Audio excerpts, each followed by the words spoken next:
This is the WB11, New York's Yankees baseball station. Through its rich history, Yankee pitching has provided a host of memories. Allie Reynolds' 7 shutouts in 1951. Don Larson's perfect performance in 1956. The chairman, Whitey Ford, leads all Yankees with 236 wins. Ron Guidry rode Lightning to 25 wins and a Cy Young. A 4th of July no-hitter stands out among Dave Bergetti's 522 appearances. But as the world turns, the Yankees' search for new pitching talent to add to their history has gone global. Hideki Irabu has averaged almost 9 strikeouts per 9 innings in his Japanese career. He looks at home in Yankee pinstripes and has performed well in his minor league travels. But tonight is the real deal, and the Yankees hope this game will be a continuation of great pitching memories. The wait is over. The debut of Irabu is next.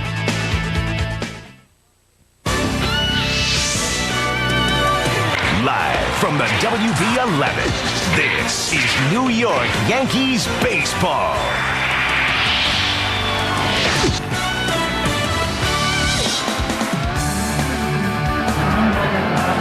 From Yankee Stadium in the Bronx, WB11 Sports proudly presents New York Yankees baseball. Tonight, the Yankees face off against the Detroit Tigers. The starting pitchers for tonight's game are Omar Olivares for the Tigers and the long-awaited debut, Hideki Irabu for the Yankees. This about 3:30 this afternoon as Irabu arrives here at Yankee Stadium. Lots of security, and the fans just love him. He's never pitched a game in the major leagues, but they're here to greet him, along with just truck after truck, as this game will be beamed all around the world, especially in Japan. Some estimates are about 40 million households will be watching this debut of Hideki Irabu. Hello, everybody. I'm Bobby Murcer along with Ken Singleton, and welcome to New York Yankees baseball here on the WB11. Finally, it has arrived. I mean, it has been an event working up to this day. Hideki Irabu is here. I played in the World Series. You played in the World Series. All-Star games. I have really never seen anything like this. Well, Bobby, when you look at the stadium tonight, it is energized. There's going to be a big crowd on hand to see the debut of Hideki Irabu, somebody the Yankee fans have heard a lot about, but they have never seen before. So Irabu will bring his 95-mile-per-hour fastball with him tonight against the Detroit Tigers. Here's a guy who over in Japan pitched very well on his way to Yankee Stadium. Irabu led the league in strikeouts twice, the Pacific League in Japan, also led the league in ERA on a couple of occasions. As I mentioned, a 95-mile-an-hour fastball to go along with a splitter that's in the high 80s or the low 90s. Then he came over to work for the Yankees in the minor leagues, first at Tampa, had a lot of strikeouts, very few base on balls, showed excellent control, moved on up in the Yankee farm system before finally getting to Norwich and then to Columbus before now pitching tonight at Yankee Stadium. Well, you take a look at the numbers of the long-awaited debut. 6 minor league starts. One significant number is only 1 walk in 31 innings pitched for a power pitcher. That is pretty darn good, but he's got 7 balks, so we'll take a quick look at a close eye of that. Well, I know you're not nervous, but will Hideki Irabu be nervous tonight? He might be a little nervous, Bobby. I would think anytime you pitch in front of a big crowd at historic Yankee Stadium, you might have the jitters inside. Well, many people will be around him the next few days, including of all of his teammates, and we had a chance to talk to them, and here's what they had to say. The numbers that you see on his stats are very impressive. I mean, this is, you know, the high 90s or middle 90s, and then the 80s, high 80s for splitter. I mean, that's pretty big stuff. And I'm anxious, basically to get this first day over with, but I'm also curious to see how it translates out here. Although maybe today may not be a good barometer for him. It may be. He goes out there and he could crank up a great game, and then we'll realize that there's nothing that's ever going to bother this guy, which is fine with me. I think he can compare to a lot of the top pitchers in the league. He's got, an overpowering fastball. He's got a 90-mile-an-hour, 92-mile-an-hour split finger that he can wipe a hitter out with. He throws a curveball and a straight change, and all of them are pluses. He throws strikes. He can reach back and heat a battle and go after a hitter. So those are all qualities of a successful pitcher. Well, Hideki's pitched in a lot of big ball games, I'm sure, in his career. I think more than anything, he probably feels the pressure of representing his country. But I don't doubt that he'll do a very good job, very similar to what Nomo did representing his country. because he's got great stuff. And, he's pitched in big games in Japan. I'm sure he's been nervous before games, and tonight shouldn't be much different for him. Well, this is at a press conference as Irabu was signed. Now he works his way up the minor leagues as he prepares for his debut this evening, making 6 minor league starts. And finally getting a chance to pitch to Joe Girardi on the All-Star break as he struck out many in the minor leagues. We'll have to wait to see what he does here tonight. There's Mel Stottlemyre working with Hideki Irabu and the Yankees bullpen preparing for his debut tonight. Stay with us. We're going to have it here at the WB11.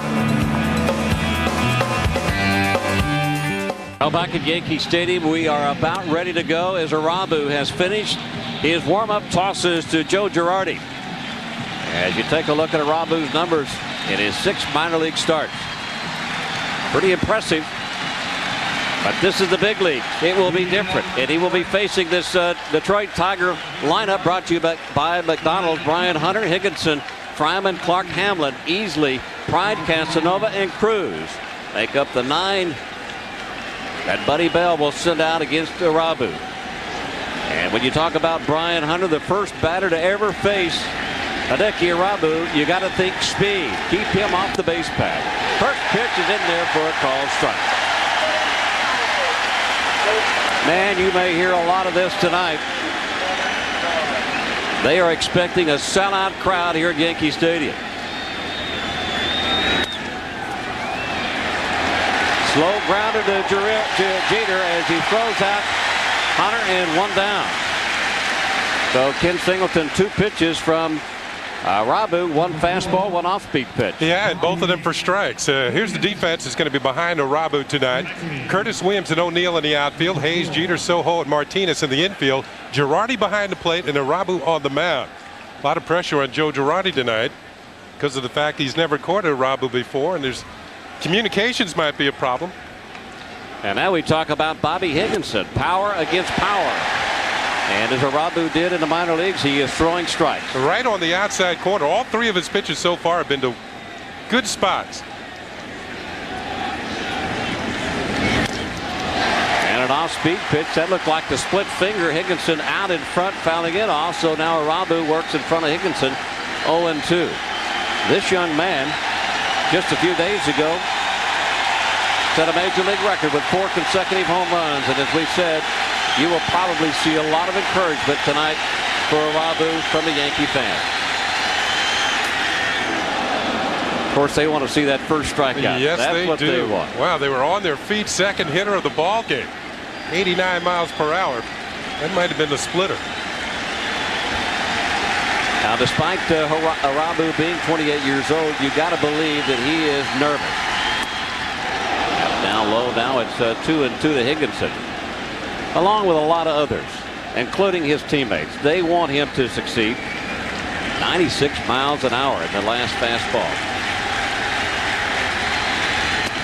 Swing and a miss, and the Yankee fans get the first strikeout.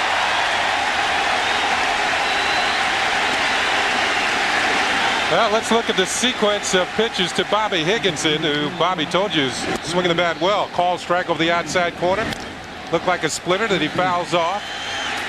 Looked like another splitter in the dirt, wouldn't chase. The count goes to 2-2 on a fastball. And that one had some movement. Looked like a high splitter that struck him out. Here's a look at it as it moves away from Higginson, and he is history.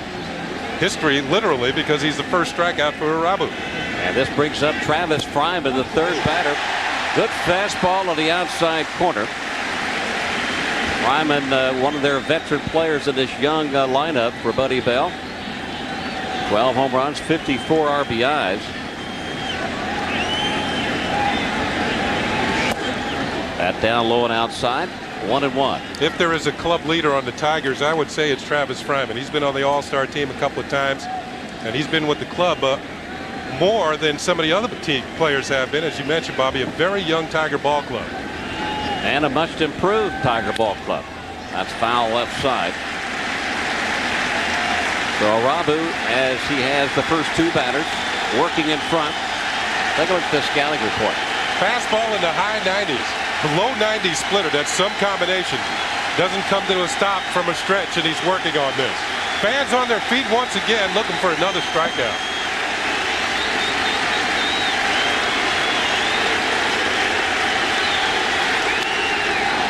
Foul off to the right side. Good fastball. Good location. We had heard in Japan that sure, they throw the ball hard, but they don't always work on the corners. They just throw it right down the middle because they can if you are an overpowering pitcher like Irabu is, you can overpower the hitter, so you don't worry about the corners. And the splitter gets Slyman. That 90 miles an hour split finger from Irabu. If the first half inning is any indication, he is for real. 2 strikeouts here at the top of the first. No score. We'll be back.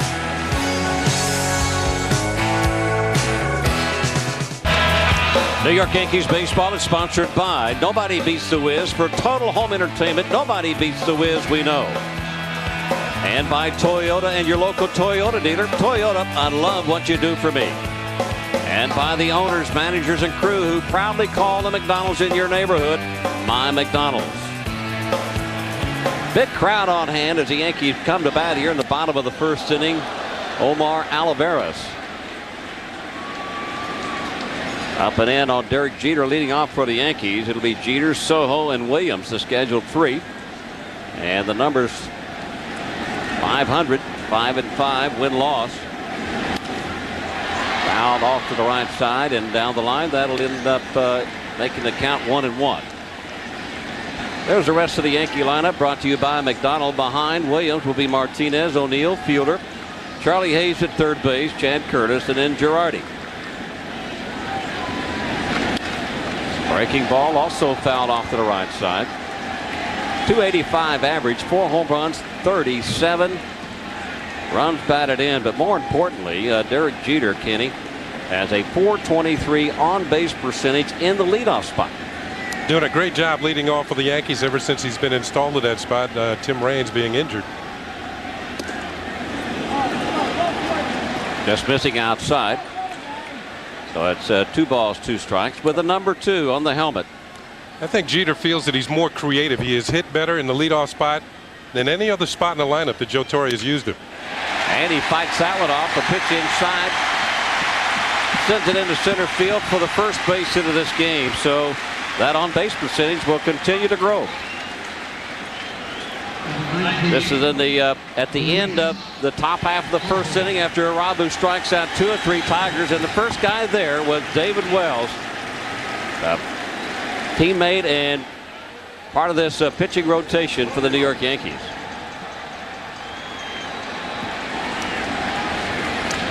David Wells, you're going back to when the Yankees signed Irabu, it was quite evident he was going to show up at Yankee Stadium sooner or later. And this is Soho. Back to Olivares. The Cruz at short. Back to Clark in a quick double play. 1-6-3. And there's 2 gone. Making my point about David Wells. Originally, he was one of the Yankee pitchers who voiced some opinions about Irabu showing up at Yankee Stadium. They weren't all positive. But David Wells, as you saw, I guess he's accepted him now. He's the first one off the bench to shake his hand after the top half of the first inning. Well, David Cone was asked about that and how the Yankees. David Cone was sitting next to David Wells there, and they were conversing. Cone, kind of the spokesperson, I guess, for this ball club, and he has said that everything is all right. We have no problems, and we accept him as our teammate. And if he is for real, certainly we will love to have a guy like Hideki Irabu in our starting rotation. He looked for real in the top of the first, didn't he? Didn't he ever? And this is Bernie Williams. Strike 1 to Bernie. I think David Cone also pointed out that he appreciated Irabu's stand because remember he was property of the San Diego Padres until the Yankees made the deal. And Cone mentioned that if Irabu said that the only team he wanted to pitch for was for the Yankees, give him credit because he held out until the deal was made and the Yankees were able to sign him. Inside, and this is a guy that they claimed was the Nolan Ryan of Japanese baseball. And holding his ground, and that's what really turned George Steinbrenner on to Hideki Irabu. The fact that he wanted to pitch in New York and he wanted to play for the Yankees, and it was his team and his team only that he would play for here in America. And it's a 1-ball, 2-strike count to Bernie Williams with 2 out here in the first inning. No score. Bobby Murcer along with Ken Singleton here on the WB11. Bob, if you think back even further, remember how the Yankees tried to sign Roger Clemens this winter and couldn't get him. Maybe this is the answer. Inside a low, that'll even it up at 2-2. Also, the Yankees a few years ago, they wanted to sign Greg Maddux. He didn't want to come and pitch in New York and live here. It's a special place. Everybody knows that. And because of events like this, and because of a game, a single game, with a guy making a debut, and it brings out everybody. I mean, there's over 300 media here at tonight's game, and this game, as we mentioned in the opening, is being beamed all over the world in almost to 40 million households around the country. Or the world, that is, and here in the United States. As Bernie steps out, we should remind Yankee fans that it is now about rush hour over in Japan. That pitch is low, so Bernie draws the first walk. So people are watching this on Friday morning, getting ready to go to work. What'd you say, about 38 million households capable of getting this game in Japan? And also they have set up these big screens throughout the country. There's about 28 of them, so people can watch in the main thoroughfares, watch this game on the way to work. As Tino Martinez steps in, to give you an idea, here on Broadway, you walk down Broadway in New York City, Manhattan, and you see those big jumbotrons, and you will see those all over Japan in their business district. And no doubt they are watching this game right now. And strike one to Martinez. Well, you know the Tigers have to be pumped up facing Irabu, you know. Well, it's the anticipation of the unknown for everybody, for you, for me, for Joe Torre, for his teammates. We've heard so much about him. Now we are getting a chance to see him for real. And Tino getting under this one, high fly ball into center field. So Brian Hunter puts it away. The Yankees are gone, leaving one on here in the bottom of the first inning. Here comes Irabu for the second. No score. Stay with us. Back at the stadium, top of the second, no score. The Yankees with the only hit in this game as Tony Clark steps in against Irabu. First pitch, pops it up behind home plate. And Joe Girardi makes a nice play. That is a tough play for a catcher. One gone. Well, Joe Torre is a pretty calm and collected guy. We asked him if this is just another ball game, this debut of Hideki Irabu. Here's what he had to say. It's going to be tough to try to say it's just another ball game, because obviously everything leading up to it and everything surrounding the game is going to put it in high energy and a lot of attention. And I just talked to Irabu just a little bit ago, and the only thing we try to get across from it's baseball. Try to enjoy yourself, and that we're on his side. You know, basically. I mean, it's there's a lot of. I'm sure he's going to feel a lot of pressure, and hopefully he does well in spite of that. Well, it's an 0-2 count to Bob Hamlin, the designated hitter, and Torre. Well, the thing that he said, we tried to get across to him that we are on his side. And another strikeout for Irabu. 3. And that's something new here at Yankee Stadium. Obviously, that is a Japanese K for a strikeout. Well, here's the pitch to Hammer, and let's see if it's the splitter. Yeah, whoa, that thing dives off the end of the table. And so far, he's picked up a couple of his 3 strikeouts on the splitter. Here's a look at the rotation as this comes tumbling to home plate. Then the bottom falls out of it.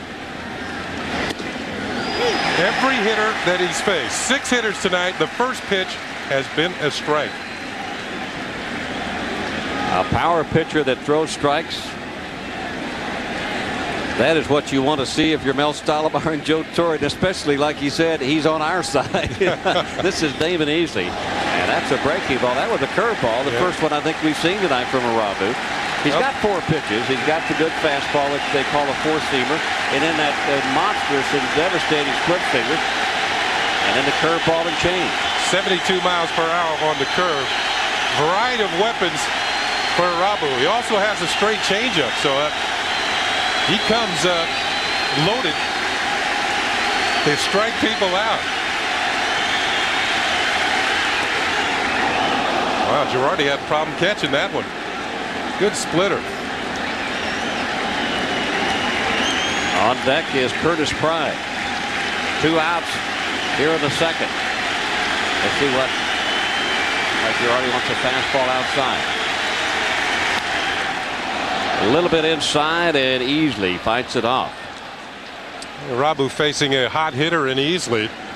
Here's a guy who comes in with a 10-game hitting streak and has certainly taken over that second base job in Detroit. Really done a good job for the Tigers. Well, the Tigers a much improved ball club. A check swing foul to the right side, so the count remains 1-2. We were in Detroit. Buddy Bell gave us a scouting report as the Tigers went in to face David Cone. And Buddy mentioned that his type of club, a young club, set a major league record for striking out last season, would be overmatched by Cone, and Cone struck out 16 that night. Split finger swung on, strike 3. Irabu number 4 for him, and we've only played an inning and a half. The fans love it here at Yankee Stadium. Don't score.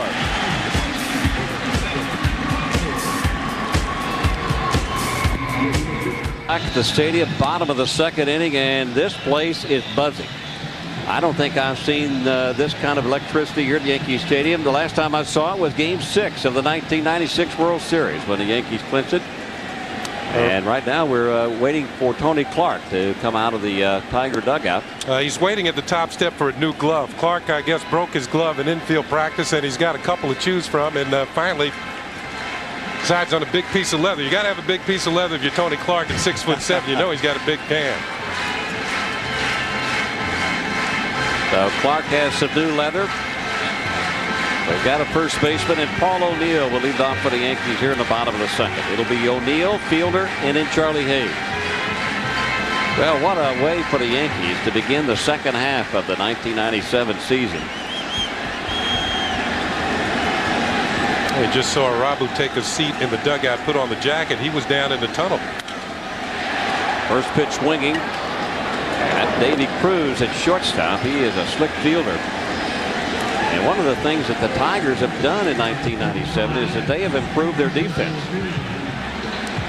They're number 1 in the American League of defense. David Cruz has been a big part of that. Sure-handed at shortstop. In the outfield, it's Pride, Hunter, and Higginson. Fryman, David Cruz at short, Easley at second, Clark at first, Casanova doing the catching, Olivares on the mound, Bob Higginson out in right field. He was not in right field for the Tigers when the Yankees played in Detroit. He was out with a strained muscle in his side. He came back against the Mets and wore them out. Not only did he wear them out, but the whole ball club. The Tiger ball club hit something like 14 home runs against the Mets in that series. Cecil popping it up right side. And Easley puts it away. 2 gone here in the second. Well, Cecil's been to Japan before, but he doesn't get the welcome that Irabu's getting here tonight. At least not at that at bat. No. He looked pretty calm, cool, and collected. I guess he is. He struck out 4 of 6 Tigers so far. And this is Charlie Hayes batting with 2 gone here in the second. The Yankees begin the second half of the 97th season a 48-37 record, 7 games back of Baltimore. And ball 1 to Hayes. So a lot of games to be played. A lot of baseball left. And Joe Torre's theory has always been, or his comments say, look, we can't worry about what Baltimore does. Even if Baltimore plays the same way they did the first half, we're probably not going to beat them. But so what? We still have the wild card. We still are playing good baseball, and we have a good record. So ever how we can get into playoffs, that's how we want to do it. Back to Olivares. So an easy inning for the Tigers. The Yankees go 1, 2, 3. Top of the third coming up. Irabu will take them out. Back to the stadium, top of the third inning. If you are just joining us, let's take a look at what has happened here in the first inning. Well, a couple of strikeouts for Irabu in the first inning. Bobby Higginson on a splitter up and away. Travis Fryman, whoa, the bottom falls out of another splitter. He strikes out. Then to the second inning, Bob Hamlin's going to get a taste of the splitter, as he is the third strikeout. And then Damian Easley on a split figure fastball is struck out. And Curtis Pride leads off here in the top of the third. So 6 men up, 6 men down for the Tigers. This is the bottom third. Following Pride will be Casanova and then Cruz. And again, Hideki Irabu with a strike on the first pitch. Now, Bobby, you can see his pattern. Get ahead with the fastball, put him away with the splitter. 23 pitches, 19 strikes. I think that's the splitter. Watch out. That would look like it got away from him. One of the few times he's been behind on the count. There's a close-up look, and it's coming right in your living room. There's a splitter, but it was up and away.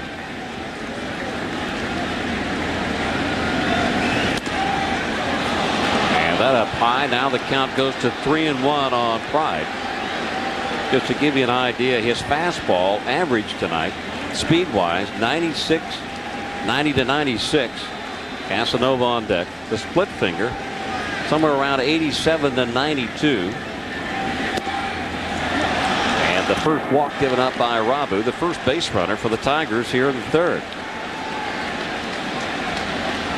Sequence to Curtis Pride, the first walk in the major leagues for Irabu. Now he got the first pitch in for a strike, but then struggled from that point on. Fastball inside, looked like a splitter up. Fastball just a little bit high. And finally, there's ball 4 and another fastball. Here's where things could get interesting. Irabu had problems in the minor leagues holding runners on. Right now he's checking to see who's going to cover at second base on a ground ball back to him. So you see he's a seasoned pro. This is not a rookie in the major leagues, but he's pitched several years over in Japan. Pride with 6 stolen bases, as this is a running ball club, and the first throw back to Tino Martinez, just to let Pride know that he will throw over there. But this is something that Billy Connors has been working with Irabu on since about the second game in the minor leagues. And they took advantage of Irabu, and what is it really a tradition in Japan? They don't have to stop. I mean, it's not mandatory that they have to stop with the man on.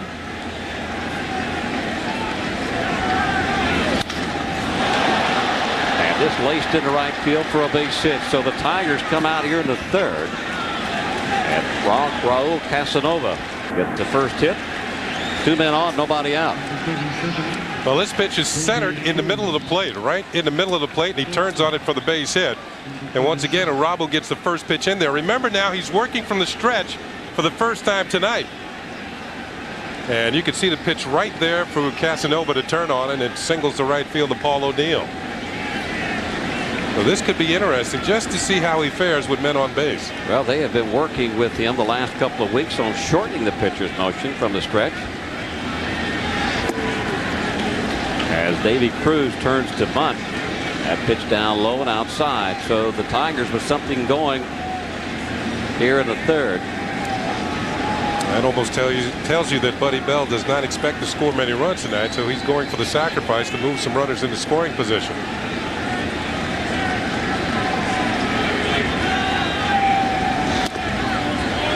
Now he's fallen behind Cruz. 2 balls and no strike. Something that they worked on. This is Joe Girardi and Irabu during the All-Star break on Tuesday, I think it was, or Wednesday. They were here at Yankee Stadium and worked on particular plays such as the one that he's in now, and working on what he's supposed to do. And that pitch up high. Now it's 3 balls and no strike. Well, Irabu kind of upset with himself after this last pitch. Since he has gone to the stretch, he's had problems throwing strikes, or at least exactly where he wants to. Well, it looks like he has a pretty good motion. Maybe didn't pick up the catcher fast enough. But right now he's fallen behind 3-0. The Yankee Stadium crowd trying to rally him.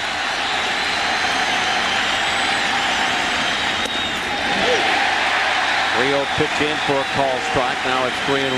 Obviously Cruz taking all the way. Well, a good pitch again to the outside corner. Cruz is back in the bunt situation. Here's the rotation on the fastball to the corner. Good four-seamer as you see the ball spinning over and over and over before it tumbles into Girardi's glove. And on the 3-1 pitch, Buddy Bell lets Cruz swing away. It bounces it back out of play. Now it's 3-2. think Buddy Bell thinking that Irabu would throw a strike in a good place to hit. Now, it was a pretty good pitch to hit. It just overpowered Cruz. Does that mean the runners will be going? I would just imagine. 3-2, nobody out here in the third. 2 men on. And the runners take off. Hit hard and past Hayes in the left field. Pride will round third. He will come on to score. The throw back to third is in time as they put the tag on Casanova. Meanwhile, Cruz will move into second, and the Tigers lead it 1-0.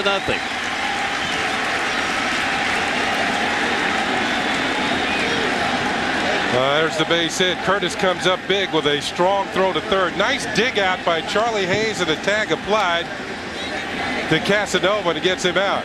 Once again, a look as Curtis sizes up the situation. Has time. Close play at third. But the dig out on the end, that's a tough throw to dig out of the dirt, and a good tag applied by Charlie Hayes. Oh, Curtis coming through again in Toronto. He made a heck of a throw. As the Yankees, in a very tight ball game at that particular time, throw out a runner at home. And now the Tigers have batted around on Irabu. This will be the second time for Brian Hunter. He bounced out to Jeter his first time up, so he's 0 for 1. Tigers now lead it 1-0, 1 out. And it's second here in the third.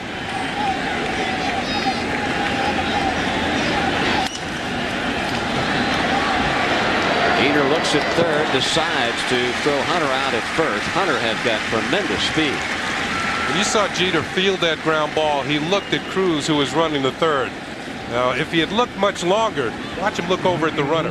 Hunter would have beaten us out. That's how fast Hunter is. He might be the fastest runner from the right-hand side of the plate down the line in the American League. See Jeter check the runner out going to third. Didn't have a play there, but almost didn't have one at first. So 2 gone. Cruz at third, and this is Bobby Higginson who struck out. First strikeout for Irabu in the game. Back in the first inning. And a split finger in the dirt. Nice stop by Girardi. Higginson hit 3 home runs in a row against the Mets in a ball game, and then on his next at bat the next day, homered again. So he hit 4 consecutive home runs, and Brian Hunter, who batted in front of him, was on base for every one of them. And that pitch just missing inside. Now it's 2-0. Are you a little bit, he's decided to pitch out of the stretch with the runner on at third instead of just going to the windup. He's pitched better from the windup, but maybe, this whole inning has been primarily out of the stretch, except for the first hitter. That pitch foul back and out of play on the 2-0. Thought maybe he would go back to the windup with the man on third. But he has stayed in the stretch, and you mentioned that since he started pitching in the stretch, his ball seems to flatten out a little bit. Didn't have that good velocity on it, and the location wasn't there. I think it's primarily been the location. Now it's 3-1. Yeah, I mentioned when Higginson hit the 4 home runs, Hunter was on for all 4 of the homers. Higginson came up the 5th time, going for the record, 5 home runs in a row. Hunter was not on base, and Higginson made an out. You have to be careful with Higginson, even though he hit second in this lineup.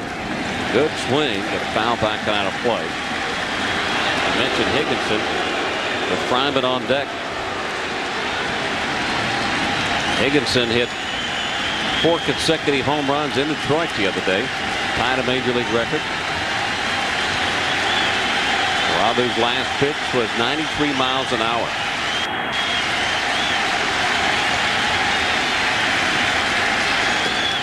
Now low ball 4 with a split finger. So now the Tigers will have runners at first and third. That's the second walk in this inning. 90-mile-per-hour splitter. Joe Girardi's going to have his hands full as Mel Stottlemyre. Now this could be interesting here. Runners at first and third. Higginson has good speed at first base. This is the time if you want to try to disrupt the pitcher, and knowing what he went through in the minor leagues, they probably will test him. We'll wait and see. Fryman also struck out his first time up. Out of play. Once again, getting ahead with the fastball. Now, Bobby, you know that when the hitters come up and they face a pitcher who's throwing 95, 96 miles an hour, it's tough to put that first fastball in play. You do a lot of what the Tigers are doing tonight, either taking it for a strike or fouling it off. They can't get around. They have to adjust as the at-bat goes along. Catches the inside corner. Now it's 0-2 on Fryman. Here's a look at the last pitch. First pitch over the outside corner. This one's spotted to the inside corner. So he gets ahead of Travis Fryman with two well-placed fastballs.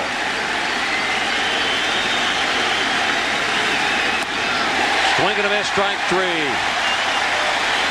So Irabu now has struck out 5 Tigers, but the Tigers strike with a run here in the 3rd inning on a couple of base hits.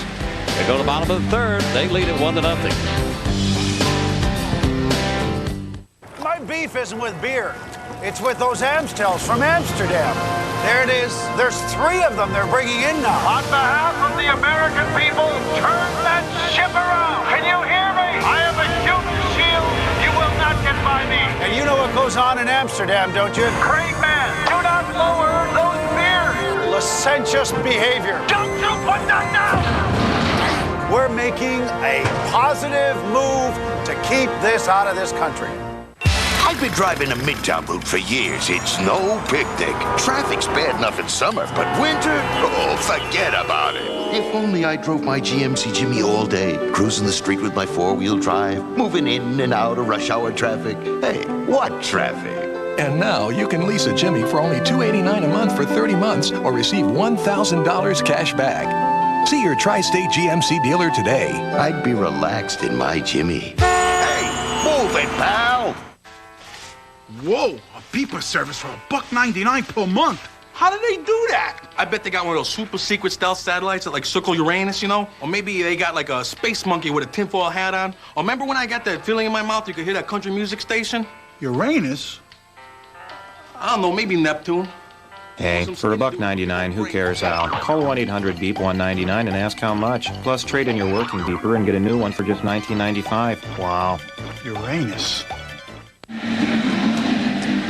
Big crowd on hand for the debut, bottom of the 3rd inning. Let's take a look at our Delta Airlines upcoming schedule. Tomorrow on MSG, we'll have it right here starting at 7 o'clock. And Saturday, Old Timers Day at 2 o'clock also on MSG. And then the WB11 will be back on Sunday starting at 1:30.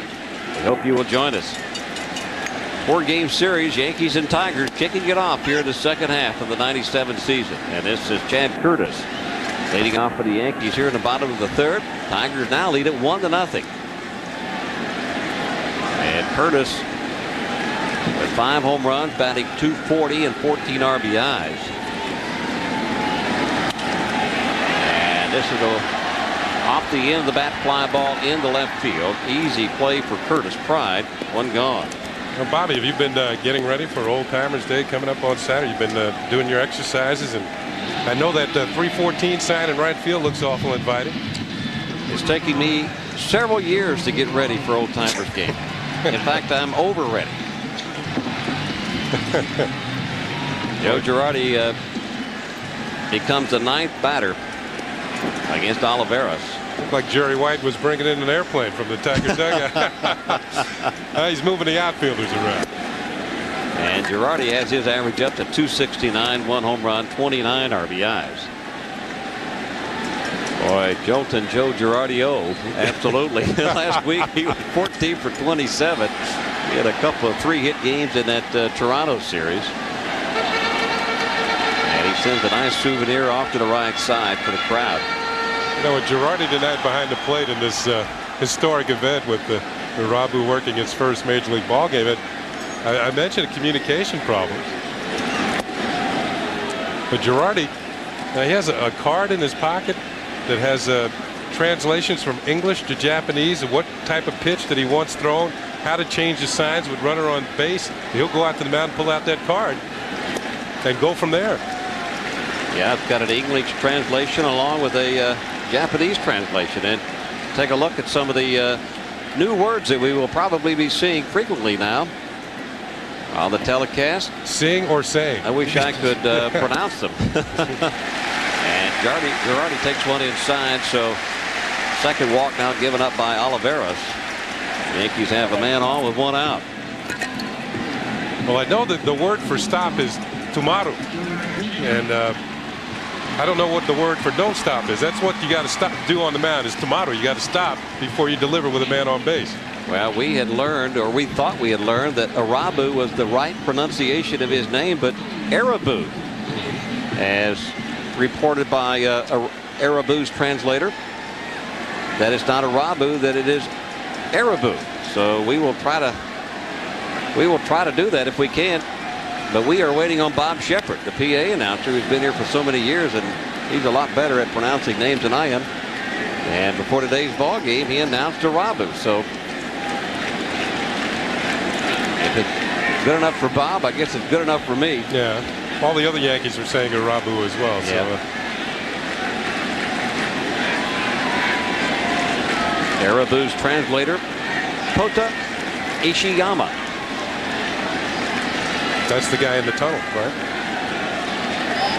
And this is Derek Jeter. And it's a 1-ball, 1-strike count to Derek. Hey, Oliveros, well, he hasn't picked up a strikeout yet tonight, but 2 strikeouts for him tonight. He'll have 500 in his career. He started against the Yankees back on June the 24th. Got a no decision. That was a game that Tino Martinez went 5 for 5 with 2 home runs. That's high and tight. Now it's 2-1. And coming into the season, he was the leader of the Tigers staff. That role has since been taken by a young Justin Thompson, who made the All-Star team, a good-looking young left-hander. But Tigers had a miserable year last year when pitching. They had a pitcher go 8 or more innings just 18 times last year. 8 times it was Oliveros. And the runner takes off, and that is fouled sharply off to the right side. So Girardi will go back to first base.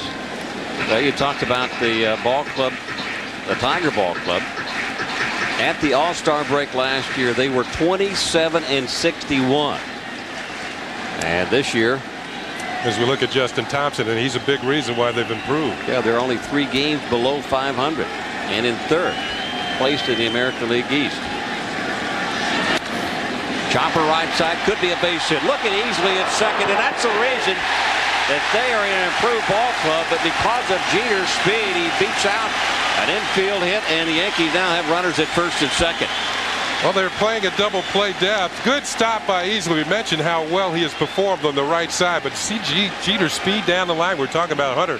Jeter is no slouch himself when he smells a base hit. A little bit too long to right himself and throw. You can see Jeter did indeed beat the throw to first base. Hustling down the line. Once he sees the infielder leave his feet, there's that last step, and he's in there. Once again, a look at the speed of Derek Jeter. I'd like to see a race between he and Hunter. You'd have to look quick. That's all I can tell you. I tell you, Easley is no slouch either when it comes to running, but he couldn't get the ball fast enough to first base with the throw. All right, the Yankees threatening here in the 3rd, and this is Luis Sojo.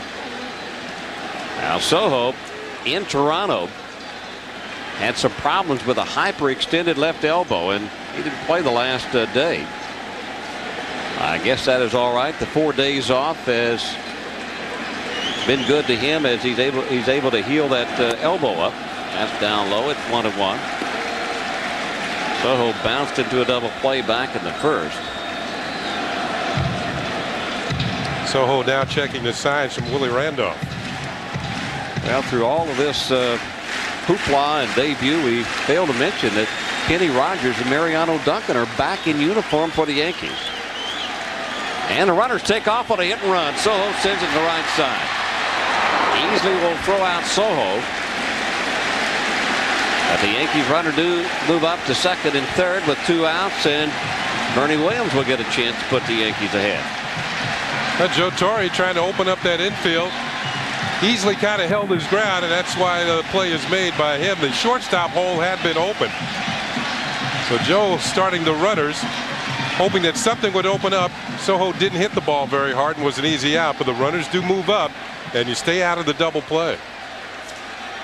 Well, you stay out of the double play. You take a chance. If it doesn't work, at least you have runners at second and 3rd. Or you have a guy like Bernie Williams. If they want to pitch around Bernie and not give him anything to hit, then you got Tino Martinez to follow with the bases loaded.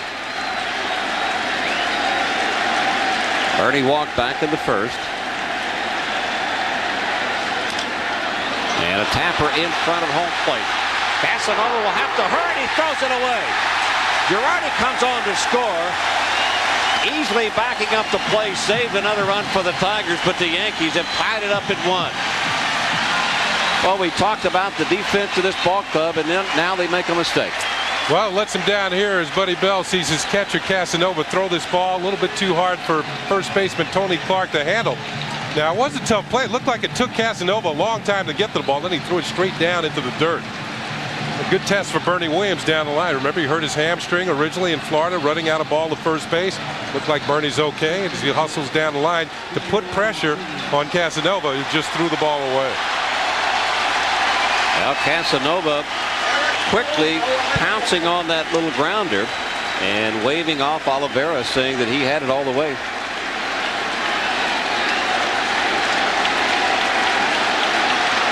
Well, Bernie started towards second. They tagged him. They still call him safe. Runners at first and third, 2 away. Yankees 1, Tigers 1. And Tino gets a shot. Tino just missed one back in the first inning as he flying out to center field.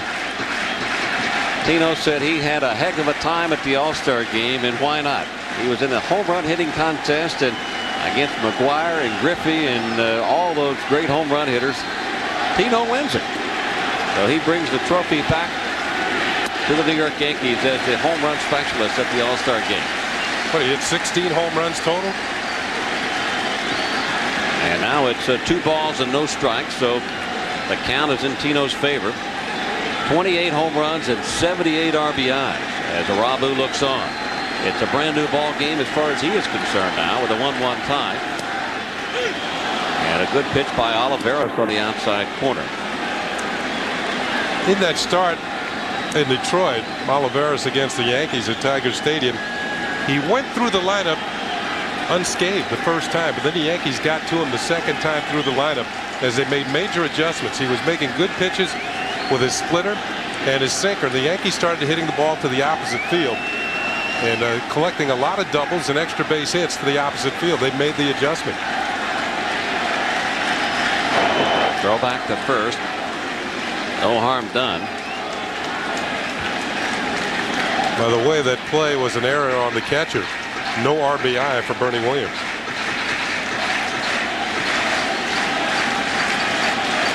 Oliveira only lasted 2 2/3 innings in his last start against Baltimore. And Tino just a little bit late on that fastball, found just beyond the Tiger dugout. So the count now goes to 2 balls, 2 strikes, 2 outs here in the third. Jeter on at third base with Bernie on at first.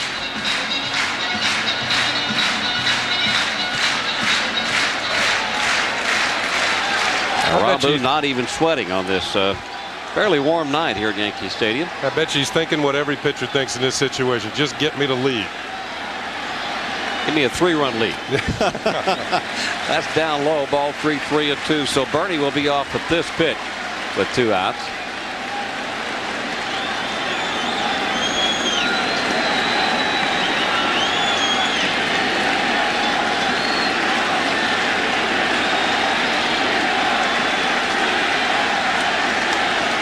Bernie takes off, the pitch is hit deep to right field. If it stays fair, it got it down. Tino with his 29th home run, and the Yankees now lead it 4-1.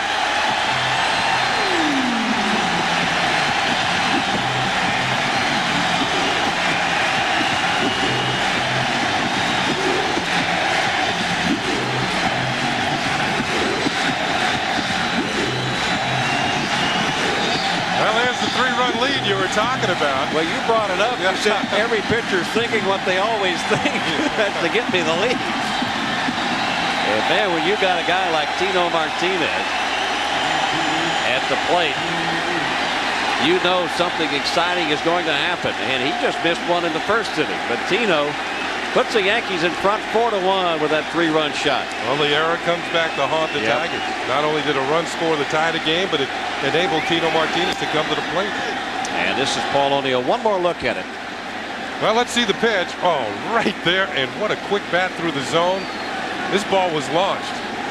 Well, hit the facing of the middle deck. Got up there in a hurry, too. 1-1 count. Tino was saying at the All-Star game off of Maddox, he hit one down the right field line, and it just curved foul. It would have been a 2-run shot. This one didn't curve.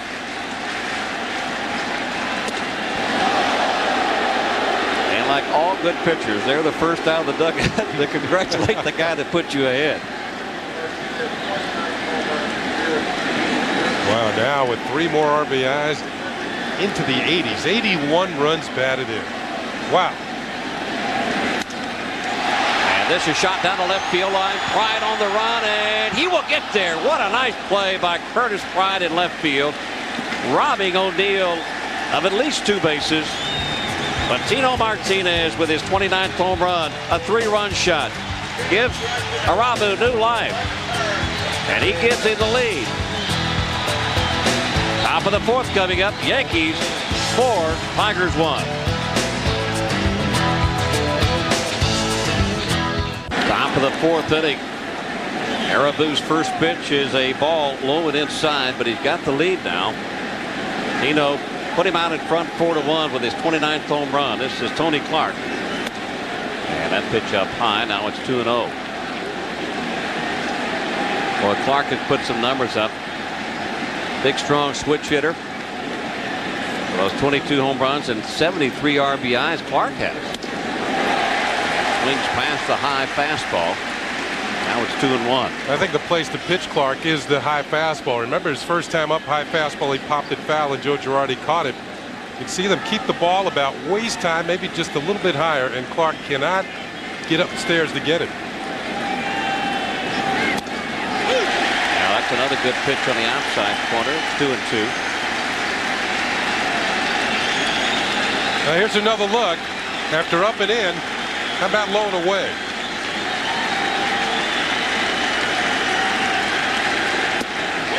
He got him. Strikeout number 6 for Irabu. Irabu, that is. Now here's the pitch package to Tony Clark. That moved him as it was up and in. Fastball up and in again. He tried it to the same spot. Low and away for a strike.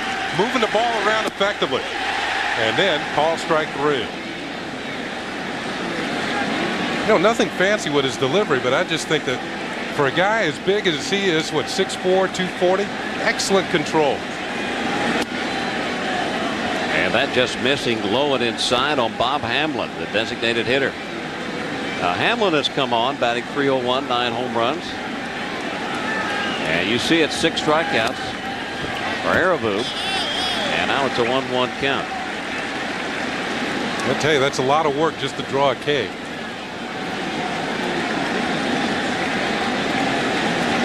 And that's a lot of work for a K too, but it is a lot of work. It says welcome to New York. And Hamlin, sharp liner in right field for a base hit. Well, we asked the All-Star starting pitcher for the National League if he had any advice for Irabu, and here's what he had to say. This is Greg Maddux. Oh no, he knows what he's doing. I've seen clips of him. He's got it figured out. You know, you just wish him well. You know, I mean, it takes a lot to do what he did. I mean, that guy really stood up for something that he believes in, and it was a hard road to get to where he wanted to go, and he's just about there. So you just wish him well, you know, once he does arrive. Well, one thing about it, he's not just about there anymore. He is here. And Irabu has 6 strikeouts here through the 4th inning. And he also had the lead for the Yankees, 4-1. Same sort of sentiments that David Cohn mentioned, the fact that he stood up for something. He wanted to pitch for the Yankees, nobody else. That's just power against easily right here. He says, if you can hit this, you're the better man on this pitch, but couldn't get it done. Fastball right on by him. No balls, 2 strikes to Easley, who struck out in the 2nd. He got him inside corner, strikeout number 7.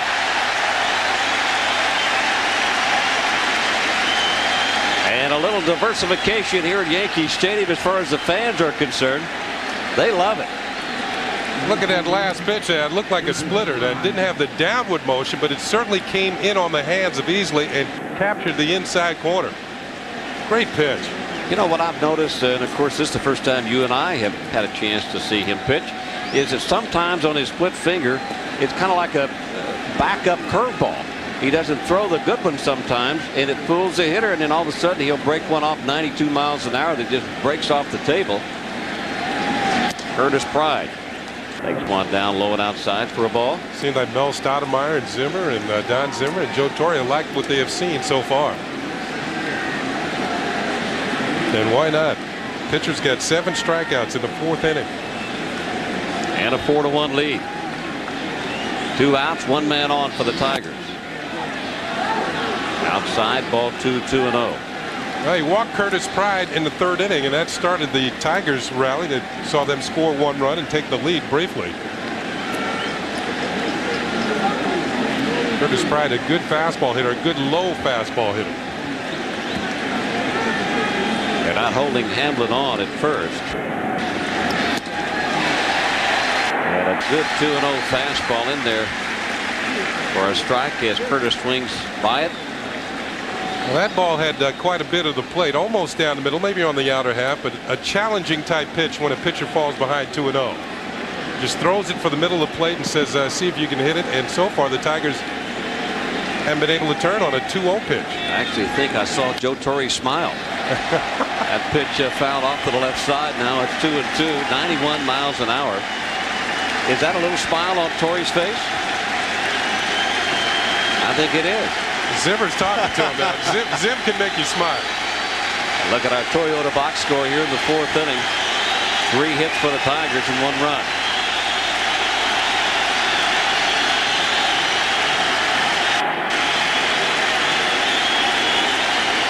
The fans here at Yankee Stadium, there's a smile. Guess who that is? That's the pitching coach, Mel Stoudemire. I can hear Mel now. I worked with him one day, and look what we get. Down low, ball 3-3-2.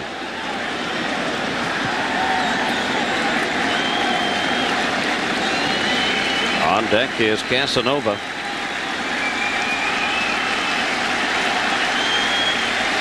Casanova partly the reason that Irabu has a 4-1 lead for that error back in the 3rd. Runner takes off. He went around. That was a split finger on a 3-2 pitch. 91 miles an hour. Strikeout number 8 for Irabu. Pride couldn't hold up. Watch this thing break off the table.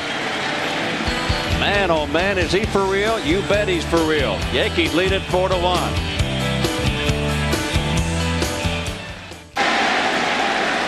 Well, back at the stadium, bottom of the 4th inning, nothing could dampen what is going on here at the stadium tonight as Cecil Fielder leads it off here in the bottom of the 4th. The Yankees in front 4-1. Well, certainly the fans watching this back in Japan remember Cecil Fielder. He went over there and eventually returned to the States. And it's an 0-2 count now to Fielder. And became a prodigious home run slugger thanks to his work that he did over in Japan. Worked on his game over there and got it together. Has hit more home runs in the 90s than any active player. That's outside 1 and 2. But the Yankees and of course the baseball world, as we take a look at the Toyota box score, they want Cecil to hit more home runs. He's only hit 10. Now that's pretty good for a lot of guys, but not for Cecil. And that's line foul. He's got 50 RBIs. Now that's not good enough because they need about 20-25 home runs at this particular time, and they will think that Cecil has earned his money. Where Cecil earned his money by hitting home runs, and mostly for the Tigers.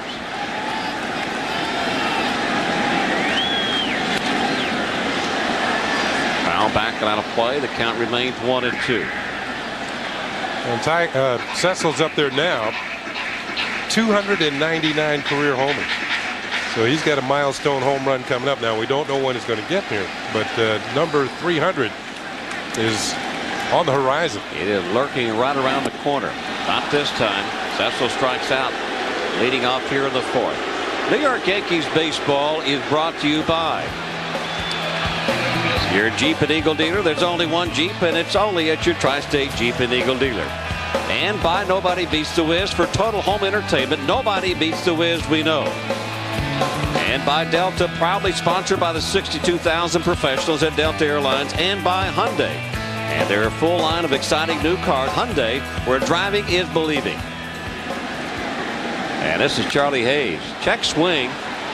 Tried to get out of the way of it. Sends a ground to the left side, so Cruz throws him out. But quickly, 2 are out here in the 4th. Well, those are damaging as far as your mental aspect is concerned. You're trying to get out of the way of the pitch inside. How many times did you do this? Not very often, but I used to hate when it happened. I mean, nobody likes doing it. I remember checking a swing like this, and I got base hit. I was batting left-handed. The ball went over the third baseman's head. I had no idea where the ball was. So with 2 outs, that Hayes ground ball. This is Chad Curtis, and Chad swings and fouls the first pitch out of play. Well, Curtis has been a pleasant addition to this Yankee ball club, especially with Tim Raines on the shelf, Darryl Strawberry on the disabled list. Mark Whitten had to almost play every day, and finally they ended up with Curtis. But Curtis gives the ball club a lot of diversification. He could play many positions. And the outfield for them, a heck of a defensive player.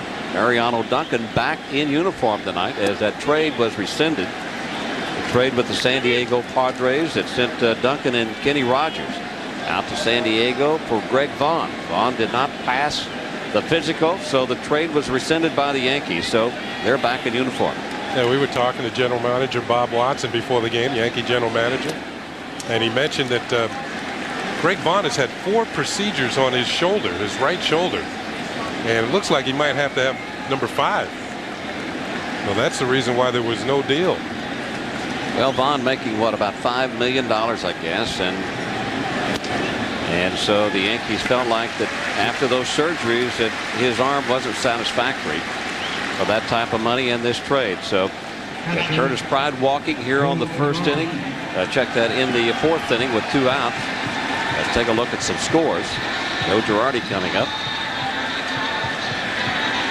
On our Nobody Beats the Wiz scoreboard, Anaheim defeating Oakland 8-4 this afternoon. And Toronto 5-3 over Boston in the 5th.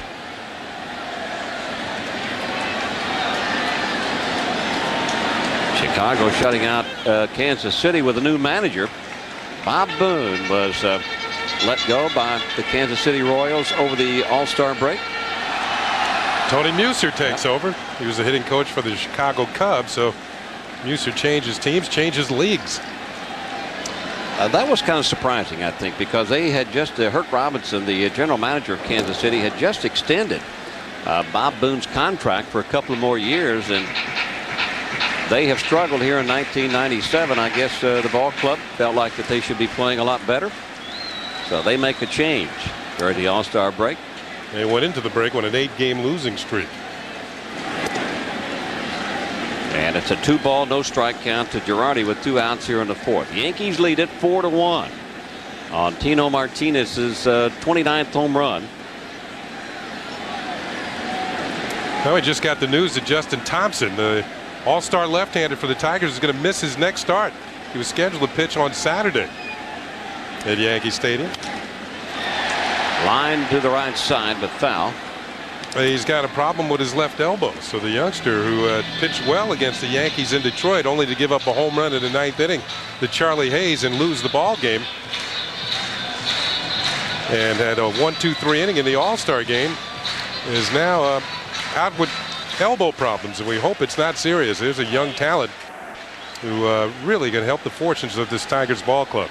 And actually a part of this franchise now with a lot of young new players, and starting over, a broken bat grounder right side. Talk about getting sawed off. Bat goes one way, the ball goes the other. The Yankees leave one man on here in the 4th. So we go to the 5th inning, and Hideki has a 4-1 lead. Top of the 5th inning, Yankees lead it 4-1. 63 pitches, 41 strikes. Bobby Murcer along with Ken Singleton. So Hideki Irabu is certainly the real deal so far with 8 strikeouts in this game. 8 strikeouts and 63 pitches, 41 strikes. Yep. He's getting the ball over the plate. First pitch to Raul Casanova had a single in the 3rd inning. There's a curveball. We haven't seen too many curves so far tonight. There's a splitter that's swung on and missed. A ball and a strike. I am really impressed with his ability to get the ball over the plate, and particularly to good spots.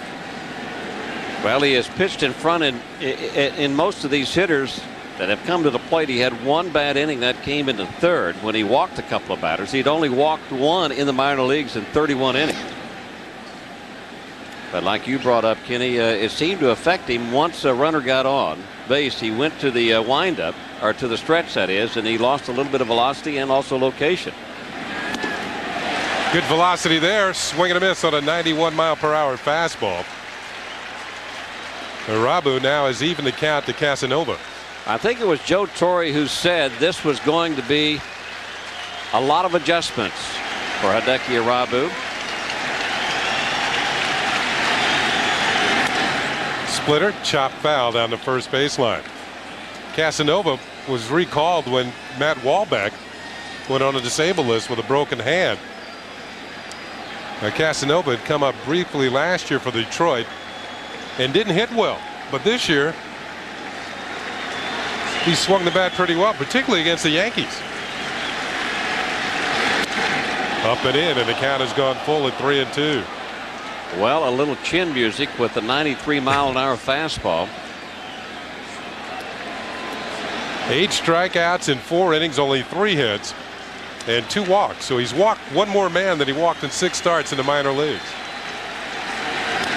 Splitter just got a piece of it as Casanova stays alive with a full count at 3-2. And when you have a good splitter, this is the kind of swing that you normally get from the offense. Look at the eyes, focused in on the target. And look at the spin on the ball, the concentration. Expecting the ball to dip, he hit on top of it. Payoff pitch. Grounded to the right side and by Tino Martinez down the right field line. O'Neill's going to have to dig it out of the corner. Casanova's headed for second, and he'll be in with a leadoff double. So the Tigers pick up their 4th hit of the ball game and their first extra base hit. Well, in the last inning, the strikeout string continues with a fastball to strike out Tony Clark, and then that's the fastball, and then the split finger, which is his out pitch, which he normally throws to strike out a hitter and get him out. Well, Casanova has gotten the Tigers started. Here's Davy Cruz. Had an RBI single in the 3rd inning. Cruz swings at a high fastball, fouls it back, strike 1. He's hitting only .218, but that's only part of the story. He has helped solidify the infield for the Tigers this year. Talking to bench coach Larry Parrish, who's just to the right of Buddy Bell. Buddy Bell appreciates defense. 6 times in a row he won the Gold Glove at 3rd base in the American League. Cruz moving the runner over with a ground ball to the right side. Soho will throw him out. The Tigers now have a man 90 feet away from home plate with 1 out. So Davy Cruz doing the job, moving the runner over against Hideki Irabu. It looked like he had only one thing in mind, and that was to hit the ball the right side no matter what happened, and that was the proper play, especially for a 9th place hitter. Well, you heard me say Irabu, and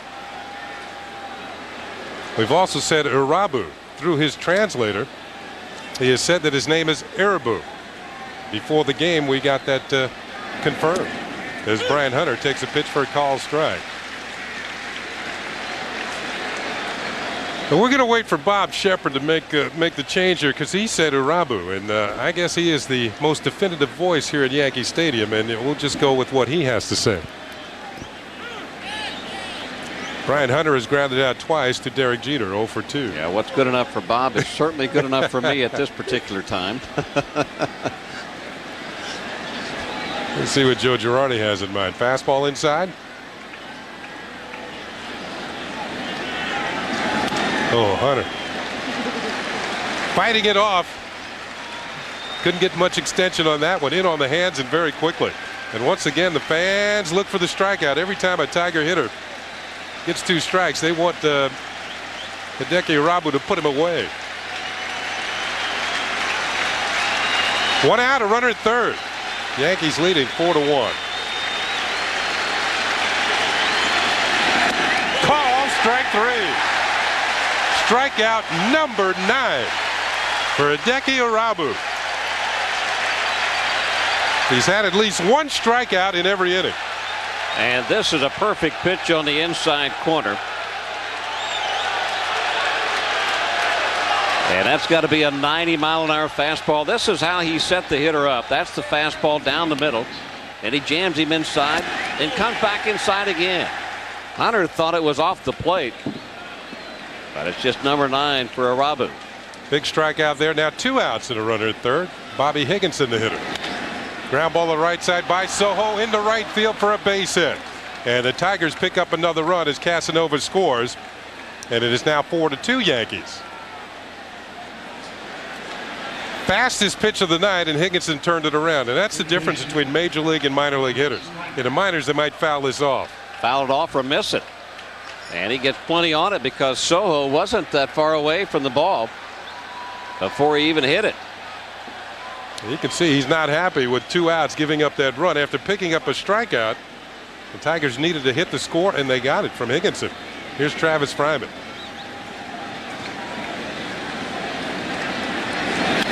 Pitch is fouled off for strike 1. Fryman tonight hasn't had much success. He has struck out swinging twice.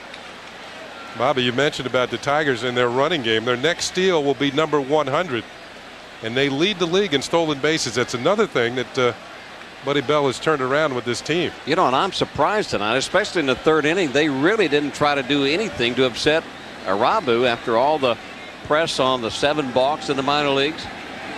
They haven't tested him yet. Well, Fryman in dangerous territory here. He has struck out twice. The count is 0-2.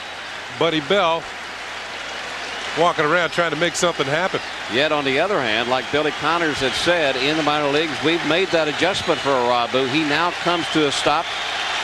Obviously, he's put some fear in the runner.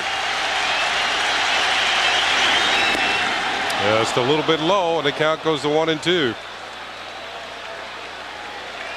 Fryman in the 1st inning. Let's check him out here. Splitter. See you later. 3rd inning. Splitter. Have a seat.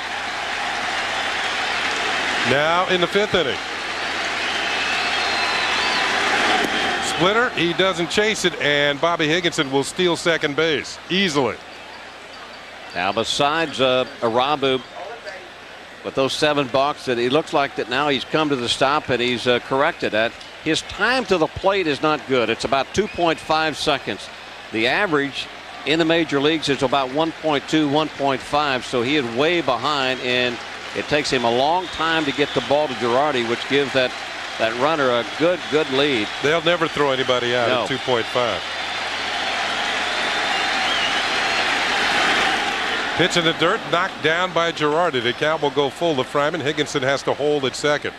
By the way, for Higginson, that was stolen base number 8 on the season.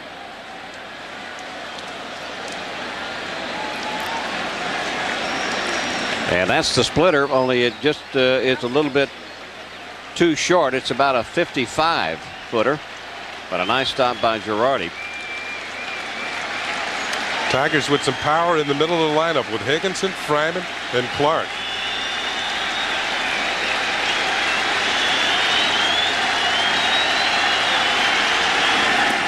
He doesn't chase again and draws a base on balls. 3rd walk charged to Irabu. And the Tigers have the tying runs on base with 2 outs here in the 5th inning, and Tony Clark coming to the plate, the man who leads this ball club in home runs, and a lot of people thought should have made the All-Star team. Well, he's got the numbers for the All-Star lineup, but a lot of great first basemen, along with Tino and Frank Thomas, Noel Vaughn, Tony Clark. They tried to pitch him up with the fastball. in the dirt once again. Girardi's busy. They have the runner trapped off at first. The throw, not in time. As Fryman got back somehow. And on the play, Higginson moved over to third. The runner goes to third on the fielder's choice. Now Fryman took off like he thought the runner at second base was going to take off, but the throw is high with Martinez covering, and not a chance for Martinez to put the tag on Fryman. They have him wait. Look how far off the first base bag he is. But the throw is so high that Tino has to make sure that he brings it down. It goes into right field if he doesn't make the play. Look at this. They've got him. But the throw was high and he gets back, so another chance. First and third now. And ball 2 to Tony Clark. Well, the Yankees almost getting out of the inning, and now Tino Martinez has to hold Fryman on at first base. He represents the tying run. And a left-handed hitter at the plate, and Tony Clark, so the right side is somewhat open. Ball 3. 3-0 to Clark, who steps out to see if he has the green light. Fastball at 92 miles an hour. Now we notice again with a couple of runners on, it seems that Irabu loses that concentration on the strike zone. Way outside, and that's ball 4, and the Tigers have loaded the bases. That's the 4th walk charged to Irabu. Looks like Stottlemyre going down into the dugout. Now the interpreter is down there. Now Girardi out to try to visit with Irabu, but he's got the card in the back of his pocket. And if he wants to translate something to Irabu, he will go to that card as Mel Stottlemyre now joins the conversation on the mound. And you saw Stottlemyre go into the dugout down towards the tunnel. That is where the interpreter is. So I think he asked the interpreter something about what he could say to Irabu in this situation, and now is taking that out to Irabu and speaking to him. I didn't see Girardi pull anything out of his pocket, so Irabu's pretty savvy. I mean, this is baseball, the same thing. You know, you got to get the guy out, 3 men on, 2 outs, etc. You got to throw strikes. And then look at Willie Randall. What'd you say to him? You know what? I think Irabu has been in the United States long enough now and had 6 starts in the minor leagues. He understands a little bit of English. But we'll find out as Bob Hamlin comes to the plate. And the first pitch is a strike. Whatever he told him worked. Charlie Hayes up when it throws the first. And the Yankees get out of it here in the top of the 5th inning. Well, the Tigers pick up a run on a couple of hits. They leave the bases loaded against Irabu. We'll be coming back with the bottom of the 5th. The Yankees lead 4-2.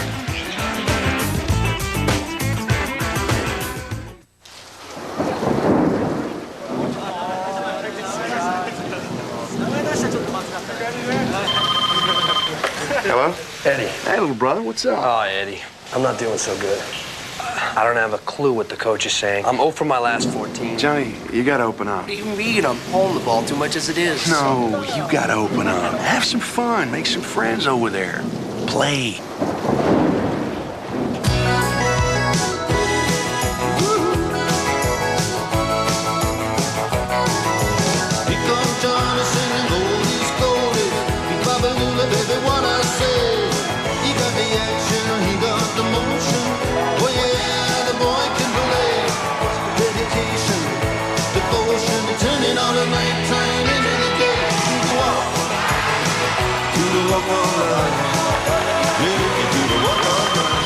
Hello? Eddie, you won't believe this. If you love chocolate, peanuts, caramel, and especially Reese's peanut butter, good news. Reese's Nutrageous bars are now 20% bigger.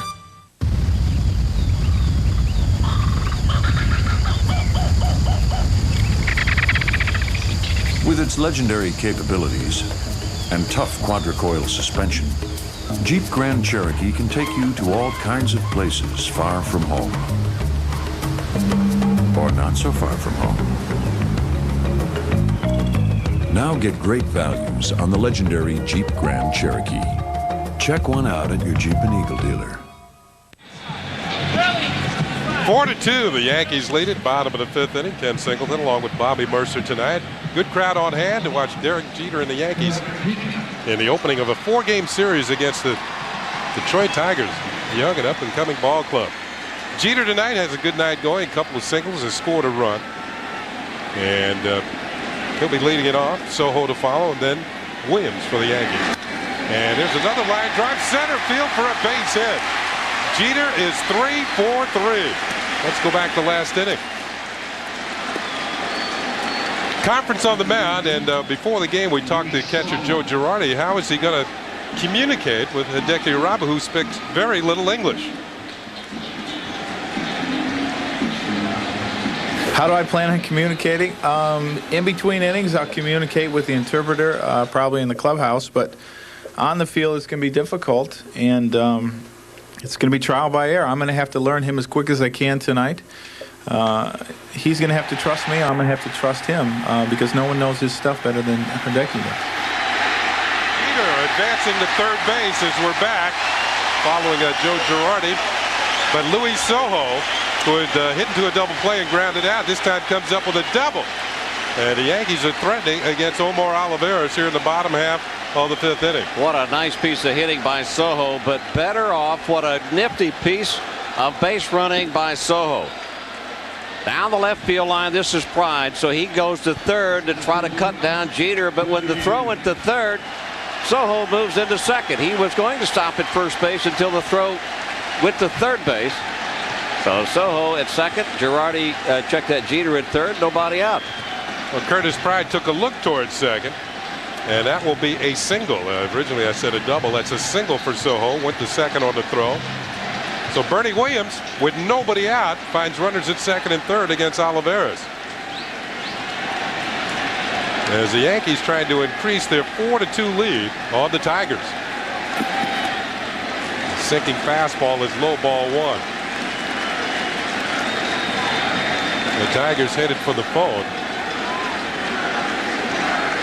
And their bullpen will get busy.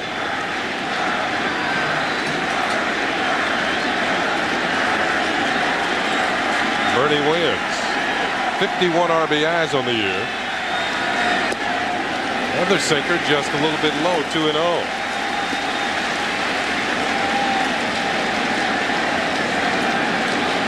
Jose Bautista warming up for the Tigers. From a hitter standpoint, this is a perfect position to be in, especially with Martinez hitting behind you. Counting your favorite 2-0. Pitches line towards left field. Pride coming on. He makes the catch. Tagging at third is Jeter. Here's a throw to the plate. It is offline, and he will score. 5-2 Yankees. Give Bernie Williams a sacrifice fly. Tell you what, when you were a hitter and you got a guy like Jeter at third base, you know, no matter how you hit it or where you hit it in the outfield, you got a good shot of driving that run in at third. Bernie hits this ball hard. This is a line drive in left field. Curtis has got the momentum, but it's not even a contest because of Jeter's speed. And the moment the ball goes in the air, he does what he's supposed to do. He goes back to the bag to tag up and never hesitates. Well, right now they're trying to get the attention of catcher Raul Casanova. They don't want any part of Tino Martinez for the base open, and who can blame him? Tino had hit his 29th home run of the year and drove in 3 runs with the homer. Well, the base open, I mean, this is just primary baseball. Well, this is what this is respect, and Tino has a lot of respect not only in the American League but also throughout baseball with not only his 29 home runs and 81 RBIs, but it gives Paul O'Neill a chance. And you don't mind that if you're protecting a hitter, and that's the reason that you have to have a guy like O'Neill hitting behind Martinez. Well, you go back to the 3rd inning, the game was tied at 1, and Tino up with 2 men on. And all of a sudden, the game was untied. It was 4-1 Yankees. Who said left-handed batters like the ball low and in? Was it Jim Cotton? Yeah. You know a pitcher would come up with something like that. Well, 2 on for Paul O'Neill, who was grounded out and lined out to left field. Nice play by Curtis Pride in the 4th inning. Check that, the third inning. Ball one. Olivares, the sinker doesn't seem to have that sink on it at this point that it had earlier in the ball game. I think a lot of times you get caught up in the atmosphere that's going on here at Yankee Stadium, and you really almost forget what you're supposed to do. Hard smash down the left field line, a fair ball. This is headed for the corner. Soho rounding third will score. Tito Martinez in the second on a two-base hit for Paul O'Neill. 6-2 Yankees.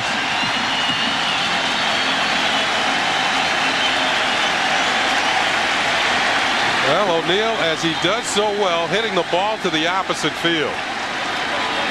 I mean, when you have Olivares, who's a sinker baller, pitching the ball down and away on a guy that goes the opposite way so good, like O'Neill. And O'Neill hits behind Martinez because of protection, just for the simple reason what he did here. Well, there's the Curtis Pride coming up with the ball out of the corner. 28th double of the year from Paul O'Neill. Omar Olivares is out of the ball game. The Tigers go to the bullpen. It's 6-2 Yankees. Now what is this here? Right-hander Jose Bautista out of the bullpen for the Tigers. Yankees on top 6-2. 2-2 record, 5.54 ERA. Yeah, the Yankees were not too kind to Bautista the last time he faced him. And 1 1/3 innings, they came up with 3 runs on only 2 base hits. One of those hits was a home run by Tito Martinez. He and Casanova talking over, base open. The Tigers going to bring the infield in against Cecil Fielder, who tonight has not gotten the ball out of the infield. He has popped up and struck out. But here in a prime RBI situation, runners second and third, 1 out, the infield in on the right side, about halfway on the left side.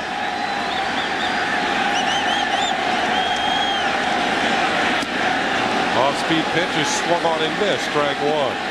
Bautista started the year in 1997 as a non-roster player, but pitched for the San Francisco Giants in 1996. As you take a look at the base runners, Martinez at third, there's O'Neill down at second, but he had an aneurysm. And his season was cut short back in 96 by an aneurysm in his right shoulder.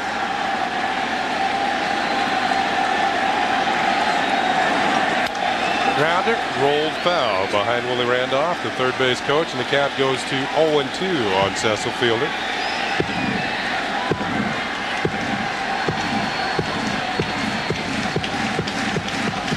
Fielder in the hole, no balls and 2 strikes. Yankees trying to increase their lead. They lead at 6-2. They have scored twice here in the 5th inning.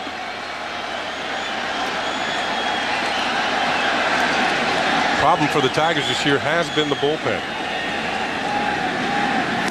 Swung on and missed, strike 3. Another off-speed pitch, and Fielder has struck out, and not a good reception for Cecil as he heads back to the dugout. Tiger pitchers have struck out 2 Yankee hitters tonight. Both times it's been Cecil Fielder. Well, just like the Yankee fans when Irabu awaiting his debut, they wanted to see strikeouts from Irabu. They want home runs from Cecil Fielder.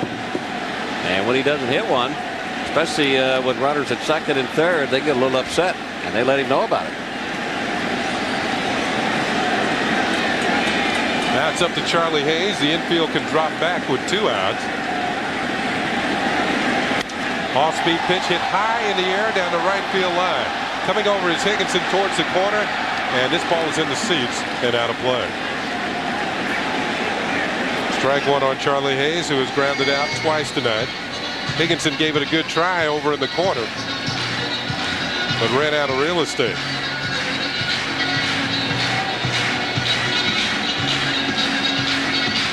Charlie Hayes, a hero in Detroit, as the Yankees swept the Tigers in a 3-game series. Was Charlie Hayes' home run in the 9th inning off of Justin Thompson, who gave the Yankees a 3-1 victory. No balls and a strike on Hayes.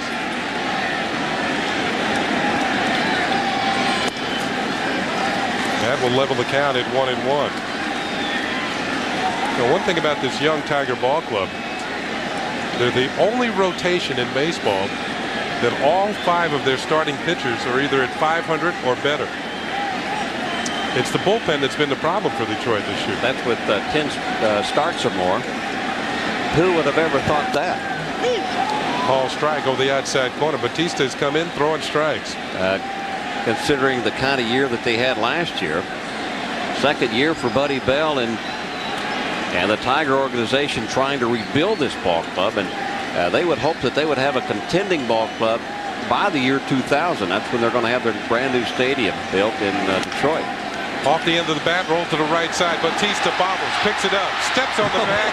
No, he missed the bag, and a run will score.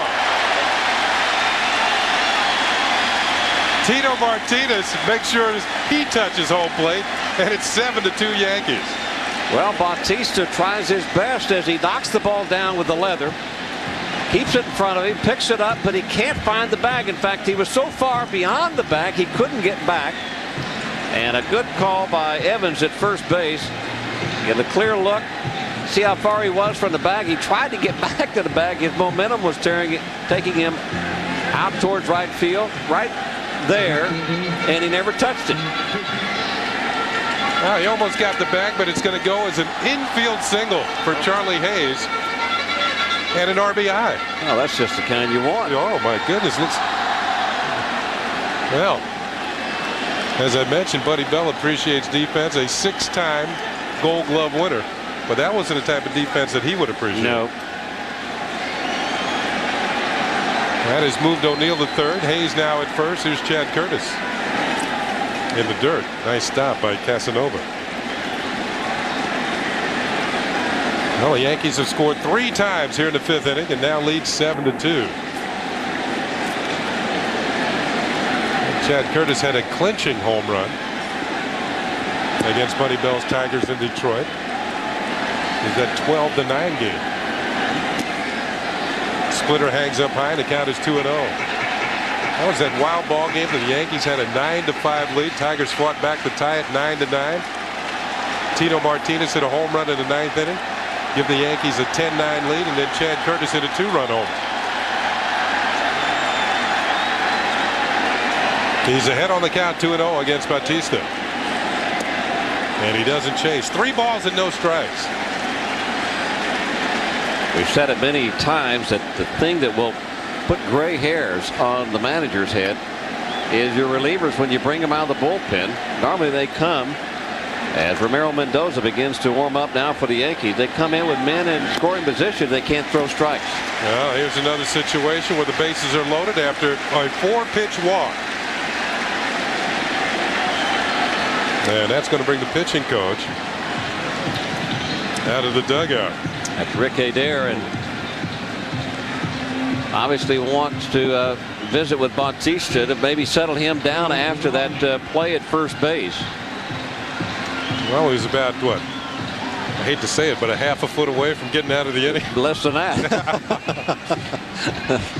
You know, you've been out of control sometimes when you're trying to field a play or field the ball on the infield. And, yeah, a few times. And yeah, more times than I wanted in my career. And he just got beyond the bag, and momentum was going the opposite way, and he knew he had to get back to the bag in a hurry. Couldn't make it. Batista came in and struck out Cecil Fielder with runners at second and third, then gave up the infield hit for a run. Now has walked Chad Curtis to load the bases. Justin Thompson looks on. Joe Girardi at the plate, swings, hits a high fly ball to right center field. Brian Hunter with his speed, along with Bobby Higginson, and it's Higginson who makes the catch. So the Yankees bat around, send 9 men to the plate here in the 5th inning. They score 3 times against the Detroit Tigers and now lead 7-2. Who has picked up 9 strikeouts tonight, facing Damian Easley, who has struck out twice. Pitches up high, ball 1. That is the NHK network, and this game is going back to Japan. Let's pick up a little bit of how they're calling the game. As we'll listen to Ken Fukuhara and Masasaki Mori. 必要以上に感じてると思うんですよね。そうでしょうね。6番のイーズリーに対するイラブ。カウント1&1。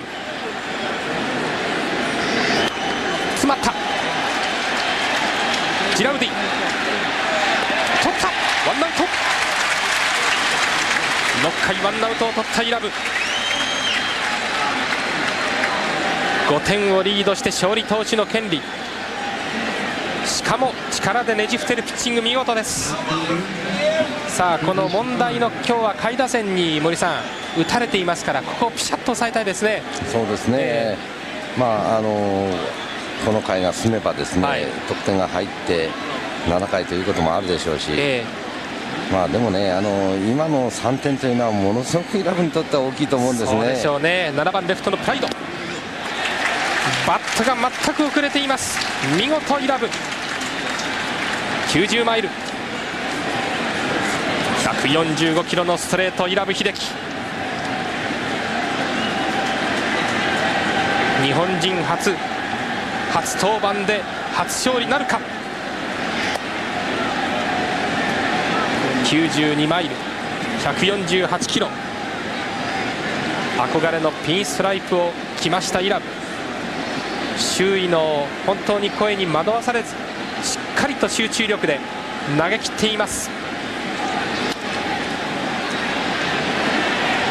双方からマルチネスに2アウト。Well, Luis Soho with the second out of the inning. As we listen to the Japanese announcers, Ken Fukuhara and Masasaki Mori, who is the winningest manager in Japanese baseball history. And they're waving to the WB11 fan base. Well, that's something new from WB11. Sounds just like you, though, Ken. You think so? Yep. Here's Raul Casanova. Thank you, Ken. Charlie Hayes on the backhand. Throw off balance is in time. What a play! Some kind of defense by Charlie Hayes at third base. A 1-2-3 inning for Irabu here in the sixth. Another look at Charlie Hayes as he closes out the Tiger hopes in the sixth inning. And Irabu with a tip of the cap. That's defense anywhere. The two Yankees, as we go to the bottom of the sixth, take another look at the play that helped Hideki Irabu out of the top of the sixth. I don't know how many times he would see this type of play in Japan, maybe a few, but here in America you don't see a play like this very often. What a play by Charlie Hayes, and that's got to build your confidence up as he awaits Hayes to come on to give him a high five. Well, he at least knows how to do the high five, right? He knows what that means. 1, 2, 3, 4 steps off. It looked like a quarterback under fire and comes up off balance, touchdown across the diamond. Wow. Now Charlie thinking about that hit. The other part's easy. Top of the order for the Yankees. Derek Jeter's had a perfect night. 3 for 3, has scored 2 of the 7 Yankee runs. And he's jumped his average up over 290 at 291. He's trying to put a stranglehold on that leadoff spot. I don't think it'll be available when Raines gets back. If Raines gets back, he's had a setback in the rehab assignment down in Florida. The leg is just not getting any better, and once he gets to a point where he thinks he can move to the next level, he pulls it again. Jeter with a shot through the middle. He's 4 for 4.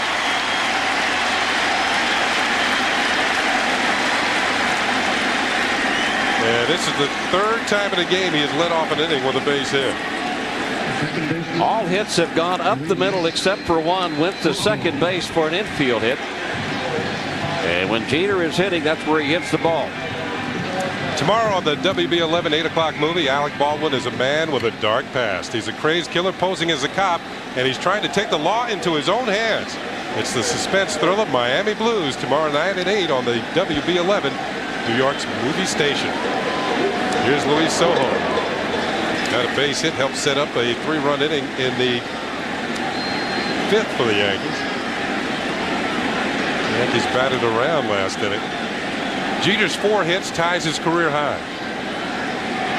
He's at first. Yankees up by 5.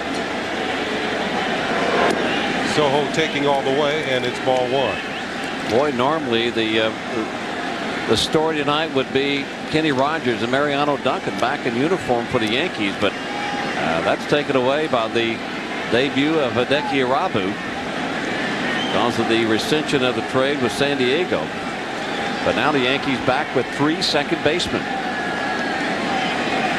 Duncan in the dugout, watching Soho, one of the other Yankees second basemen at the plate. Soho is 1 for 3.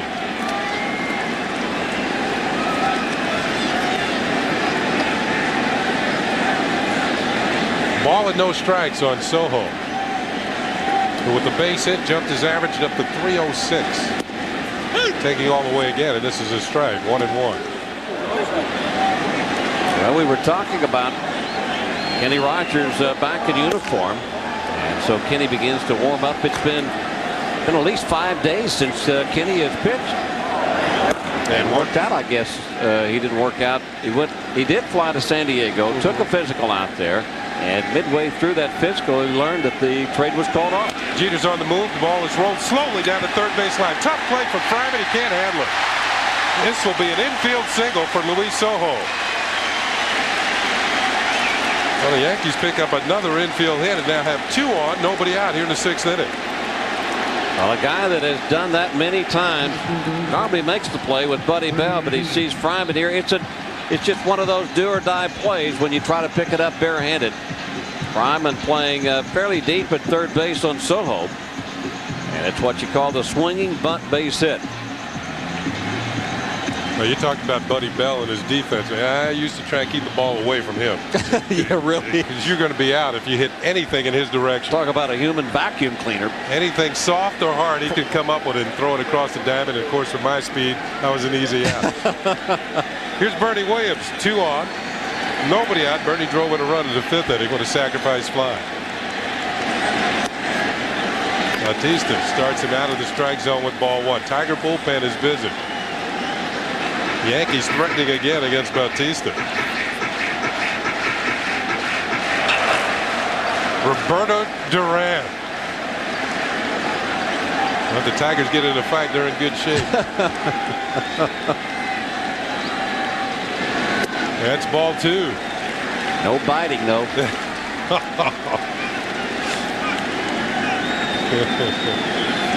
Tino Martinez on deck. Right, the Yankees have Martinez followed by O'Neill, so that's why the left-handed Duran is up in the bullpen. The Yankees tried to increase a 5-run lead. 7-2 here in the top of the 6th. Williams calls time. The performance of Hideki Irabu tonight in his debut.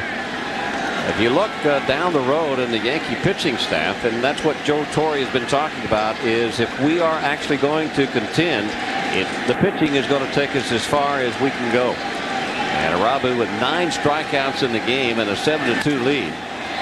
You put him in that starting rotation, and the diversification and the depth that they have, along with Cone and Pettit, Irabu, and then Doc Gooden. Ramiro Mendoza, he can start or relieve. I mean, they have probably one of the best pitching staffs all around in baseball now. Doc, coming back from hernia surgery, has thrown well since coming off the DL. I mean, that's what wears down the rest of the league. When you can put a quality pitcher out there night after night, the other teams can't stay with you. There's Andy Pettit, David Wells. Ground ball to the right side. Backhanded by Clark. Throws a second for 1. On the first, Bernie Williams beats the relay. So they get the middle runner. As Soho is erased on the fielder's choice. Yeah, nice play by Clark, and he does what he has to do. He gets 1 at first. This is a very tough play with a pitcher to get over, and to try to get over fast enough that you can be there and in balance to take the throw. So Bernie with that good speed, that was a difficult play, but they do get 1.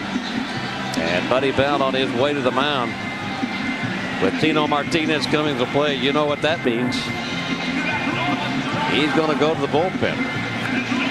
Well, he had the left-handed Duran up. Bautista is gone. The Yankees lead 7-2. Roberto Duran enters the ring. 7-2 Yankees. Hey, sports fans, how far would you go to see the big game on cable? Tonight on Seinfeld, Jerry gets a deal he can't refuse. When a crooked cable guy pays a visit, will Jerry get hooked up with more than he's bargained for? Find out tonight at 11, only on the WB 11. Well, a young arm out of the bullpen, Roberto Duran. Now, what will he be throwing? He'll probably be throwing a uppercut here and a jab over there. One thing that he does do, he strikes out a lot of players. 14.8 strikeouts as an average per 9 innings. That was in Double-A baseball. He was called up on the 4th of July. So this is what you have a lot of times when you have a club and franchise rebuilding. You get players from A and Double-A, and these are their prospects. This is what this franchise is going to be built on, they hope. And so you're getting a chance to see some of those young arms, some of the people that they are counting on for the next couple of years. Well, Duran in a tough situation facing Tito Martinez, who has homered once today, scored a couple of runs, driven in 3. Jeter over at third, Bernie Williams at first. So speed on the bases for the Yankees. Duran facing Martinez with 1 out. And a good fastball is fouled back for strike 1. Didn't look like Tino was intimidated by that first pitch. Duran with a 2-2 record at Jacksonville and a 2.21 earned run average. We mentioned that this has been the problem for the Tigers, the bullpen. So they're going to plug in a youngster and let him work in relief. Now here's a good opportunity to find out what Duran is made of.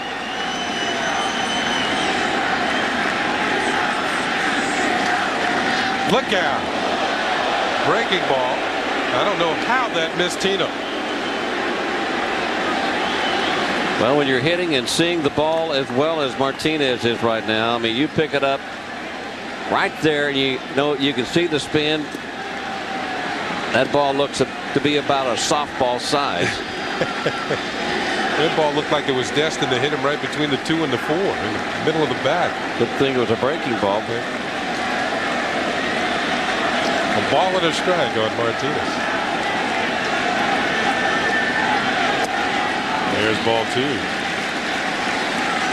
Well, many people talk now about the Roger Maris single season home run record being broken here in 1997. When you pick up the papers, they say for sure somebody is going to break that record. Whether it be Junior or McGuire, Tino. Ball 3-1. But I say there's been a lot of hitters in the past who have had, 30, 33, 34 home runs at the All-Star break and somehow sputter and don't make it past 45 or 50. Didn't Reggie have 37 in 1969? Ended up with 47. 40, was it 47? Yeah. Only hit 10 the rest of the way. 3-1 the count. Good hitters count for Tito Martinez.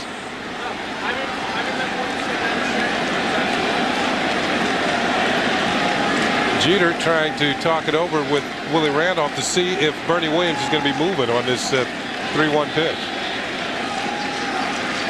1 out. Yankees trying to add to a 7-2 lead. There's a look at Bernie at first.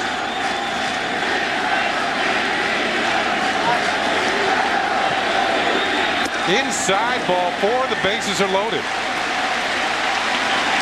So Duran walks the first man he faces. And Buddy Bell sees the Yankees load the bases again. The Atlanta Braves leading the Mets 5-3, top of the 7th at Turner Field. This afternoon at Wrigley, it was the Cardinals beating the Cubs 3-2. Gary Gaetti with a home run to win it. Florida over Philadelphia 5-2 in the 6th. The Phillies' woes continue. Houston 7-0 over Pittsburgh in the 6th. San Diego leading Colorado. The Rockies have stumbled of late. They've lost 6 in a row. They're losing 4-0 in the 1st. Now you can just imagine what Rick Adair is saying to this young left-handed arm. Probably saying to him, look, big crowd on hand, Hideki Irabu mania going on here at Yankee Stadium. Don't worry about it. These guys are just like you are. They put their pants on the same way you do. Just throw the ball over. Don't try to be too fine. Don't try to make your greatest pitch every time to these hitters. throw strikes. It looked like he was pitching afraid of Tino Martinez, was nowhere near the strike zone. Now he has to come in with strikes to Paul O'Neill. And he does. Or does not. Wow, that looked pretty good. Doug Brocail, a right-hander, gets up. Cecil Fielder is on deck. A ball and no strikes. That's low. 2-0. So Duran, who has dealt himself a bad hand by walking Tino Martinez to load the bases. Jeter, Williams, and Martinez on for the Yankees. O'Neill has driven in a run with a double. That came last inning. Ball 3. 3 balls and no strikes.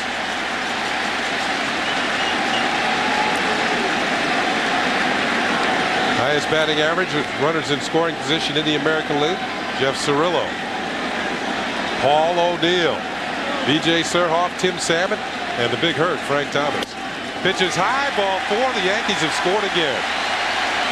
Jeter can trot home with the 8th run of the night for the Yankees as Duran walks his 2nd straight man since coming out of the bullpen. And Buddy Bell, he said he wanted to find out what this youngster is made of. And so far, he hadn't thrown too many strikes. He's walked the only 2 men that he's faced, and those have been left-handed hitters. Now he's got to face a right-hander if Bell stays with him. This inning is certainly not over for the Yankees. Only 1 out. Cecil Fielder up with the bases loaded. Has popped up and struck out twice. Pitch is fouled off. Now Cecil going up swinging at the first pitch, probably figuring that since he walked the only 2 left-handed batters that he's faced, that he's just going to try to lay one in there for me. Try to get ahead. That looked to be a pretty good pitch over the outer half. And as Cecil has done so many times this year, fouling the ball back or off to the right side, not being able to contact or make good contact and put the ball in play when he gets his pitch. There's a good fastball to the inside corner, 0-2. Cecil's bat speed through the strike zone has not been the same in 1997 as it was in '96. Look at the runners.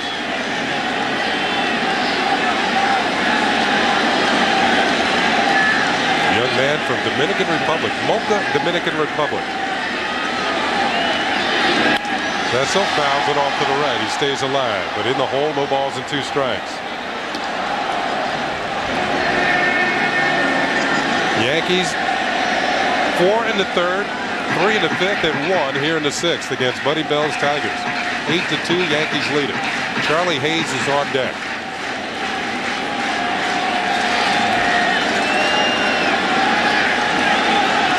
Young Roberto Duran on the mound. Breaking ball misses, and it's 1-2.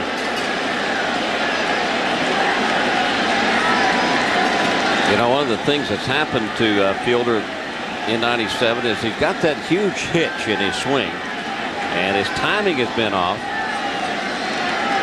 Either that or he's lost some bat speed.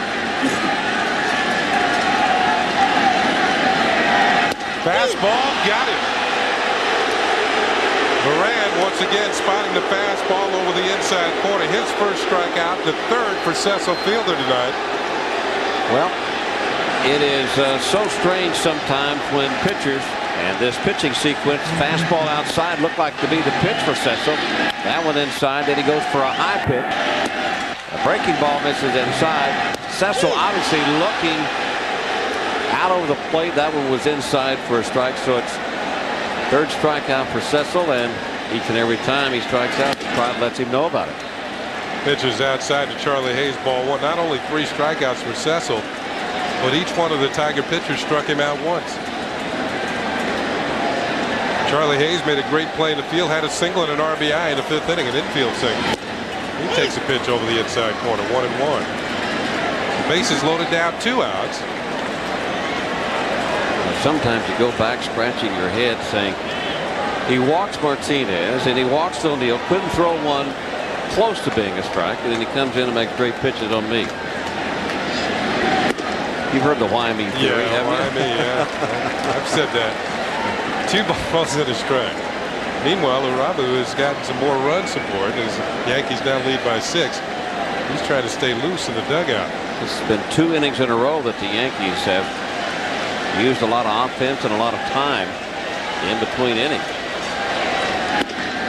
Ball 3. Way upstairs to Charlie Hayes. Kenny Rogers has been throwing for quite some time in the Yankee bullpen. I would think he's all warmed up. And I would think that if Joe Torre was going to make a pitching change, he'd want to get Kenny Rogers in the game as soon as possible. 3-1 the count on Charlie Hayes. And that is low ball 4. Another run has been forced in. Bernie Williams will score. It is 9-2 Yankees. I mentioned the Tigers have gotten to within 3 games of 500. They've won 9 of their last 12. Going into the break, they won 3 in a row against the Orioles. But as they start up the second half here, this has been a rough night. Well, the Tigers begin a 11-game road swing. The club's longest road trip so far. But the 4 games starting here in New York, and they move off to Boston and Anaheim and then Texas. Give Charlie Hayes another RBI, his second of the night.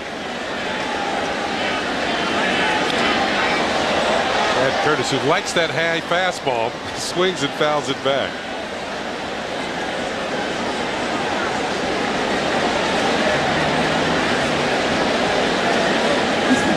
On the count. And the Yankees have gotten a couple of free runs this inning. 3 walks in the inning along with 2 base hits. Breaking ball hangs high, 1-1. Now we mentioned a good crowd on hand tonight. 51,901 to see the debut of Hideki Irabu, and he's proven one thing: he can draw people to the stadium. He's proven that a 4-year contract worth about $12 million plus paying dividends early. Ball 2. I don't know that the Yankees would have drawn 51,000 for the Tigers first game back on Thursday night after the All-Star break. Maybe they would. I don't know. I doubt it. Well, let's put it this way: if he averages this much per start, a lot of people are going to be happy. And his next start will be Tuesday? Yeah. Ball 3. Well, Roberto Duran 1 ball away from forcing in another run and pushing the Yankees and Hideki Irabu to 10 runs on the night. Maybe pushing Irabu out of the game because of this long inning. Inside, ball 4. Tino Martinez will score. It is 10-2 Yankees, and Buddy Bell has seen enough from his young left-hander. Duran picked up a strikeout, but he also walked 4 men. Well, if you're trying to make an impression, obviously you're going in the wrong direction when you can't throw strikes. Bell gave him a chance to redeem himself after a couple walks, but it didn't happen. So another pitching change here in the 6th inning. Yankees blowing it out here at Yankee Stadium. We'll be back right after this. Kale out of the bullpen for the Detroit Tigers, 30-year-old right-hander. Quite in that big deal with the San Diego Padres. It came along from Houston, along with Brian Hunter, Todd Jones, Orlando Miller, and a player to be named later. And Brocail will try and stop the bleeding here for the Tigers here in the 6th. The Yankees scored 3 times, and for the 2nd straight inning, the Yankees have batted around, or more or less this inning they have walked around, as Duran is now out of the game and the veteran right-handed Brocail will come in. Girardi swings at the first pitch, lifts a fly ball to medium center field. Brian Hunter back, makes the catch. Brocail throws 1 pitch and gets the Tigers out of the inning. But the Yankees now lead it 10-2.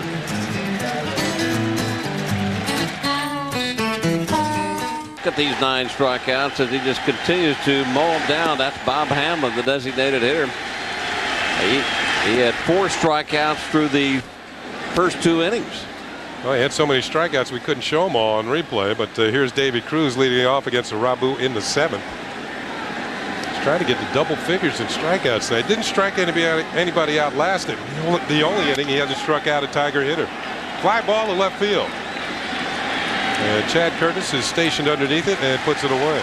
You know, if you're a stat freak out there and you're looking to see what the most Ks are in a major league debut, for the American League record, it was Elmer Myers back in 1915, and he struck out 12 in the American League. So that's the American League record. The all-time record is Carl Spooner for the Brooklyn Dodgers back in 1954. Also, J.R. Richard had 15 with Houston. There's Brian Hunter. Did you ever hit against J.R.? Yes, I did. I didn't. Thank goodness. It was a nightmare a lot of times. Ground ball with Soho. 2 up and 2 down here in the 7th inning for Irabu.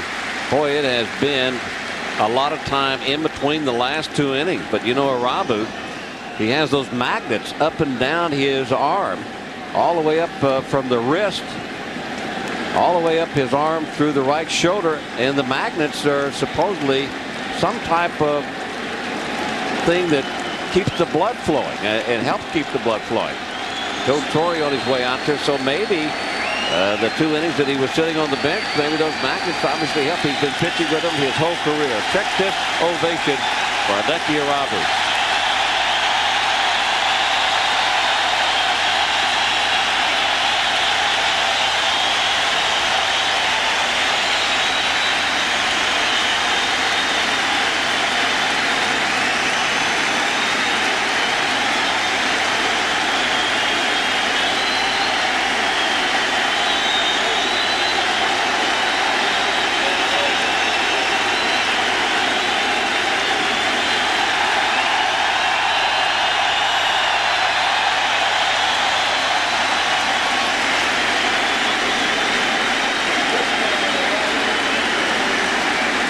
Trying to send him out for another ovation. You know?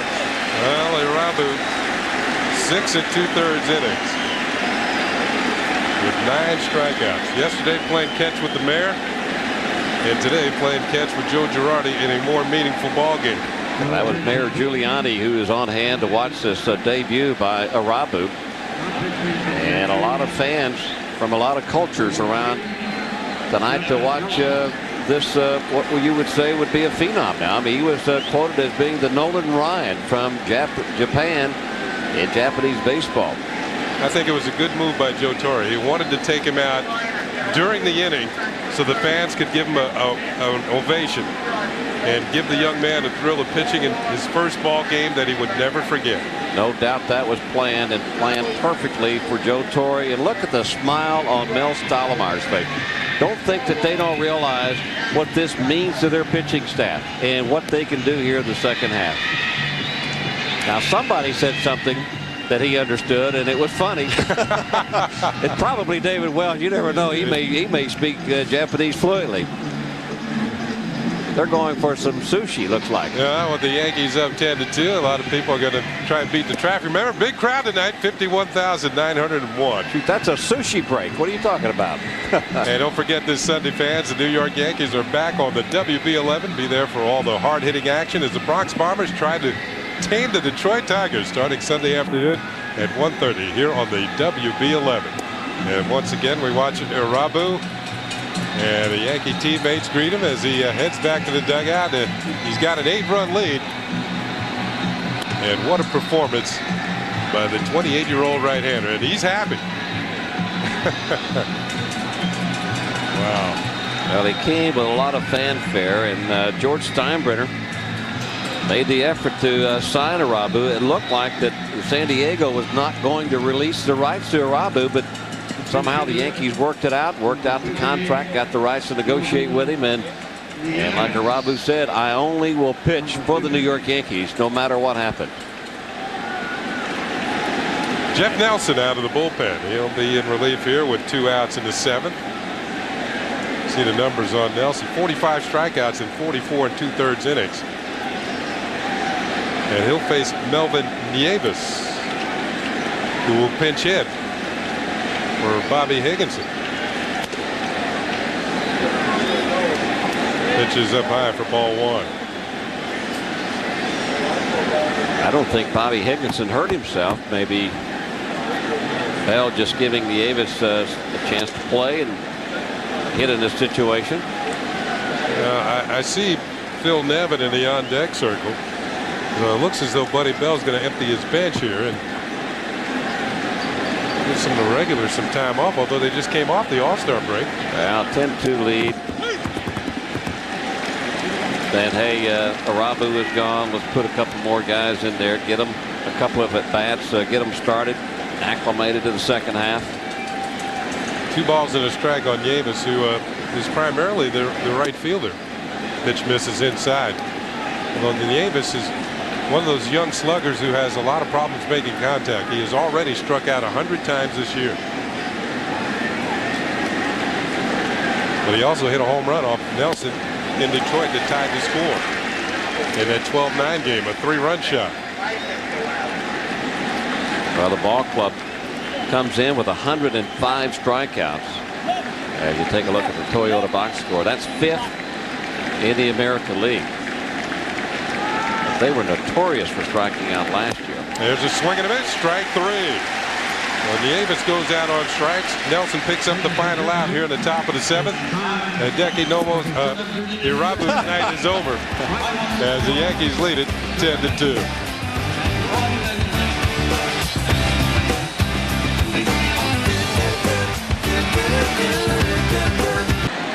Well, the fans didn't need the 7th inning stretch to rile them up tonight. The Yankees leading 10-2 as we go to the bottom of the 7th.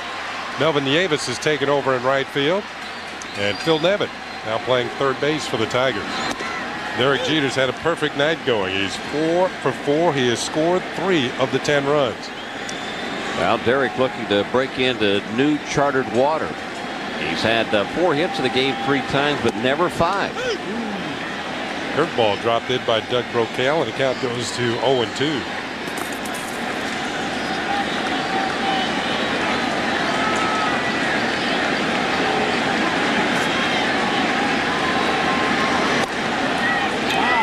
Brocail misses with a breaking ball. And you know as well as I do, Ken, that new chartered water is better than old chartered water. But old charter and water is not bad either.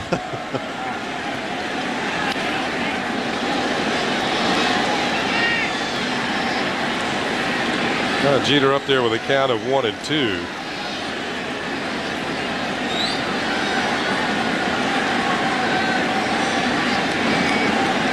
Jeter was hit by a pitch by Doug Brocail in Detroit. And that was after Brocail came in to face Chad Curtis. First man he faced hit a 2-run homer off of it. They got Jorge Posada out, and then he drilled Jeter. And Jeter didn't like it. The bench is empty. No punches were thrown, although Brocail was thrown out of the game. Jeter swings, a bouncing ball just fouled out of third base side.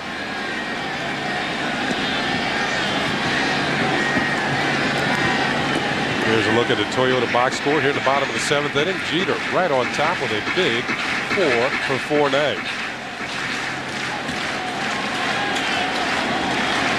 Pat Kelly has come out of the dugout. He'll pitch hit for Luis Sojo.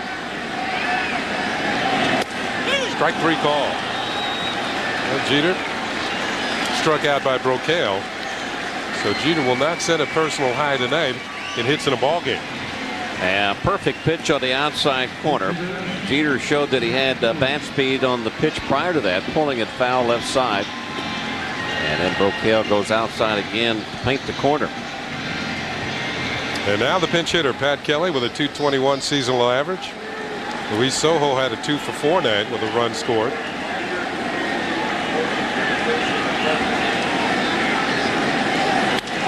And Kelly comes off the bench, swinging a bat, a base hit in the right field.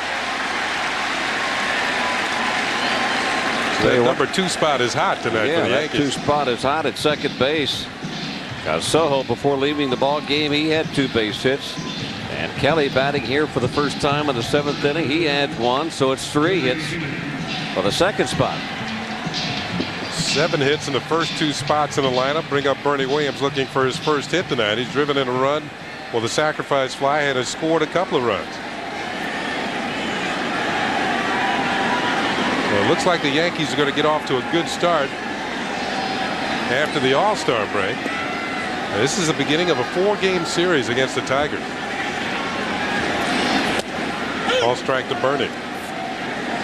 Brian Moeller will pitch for Detroit tomorrow night against Andy Pettitte.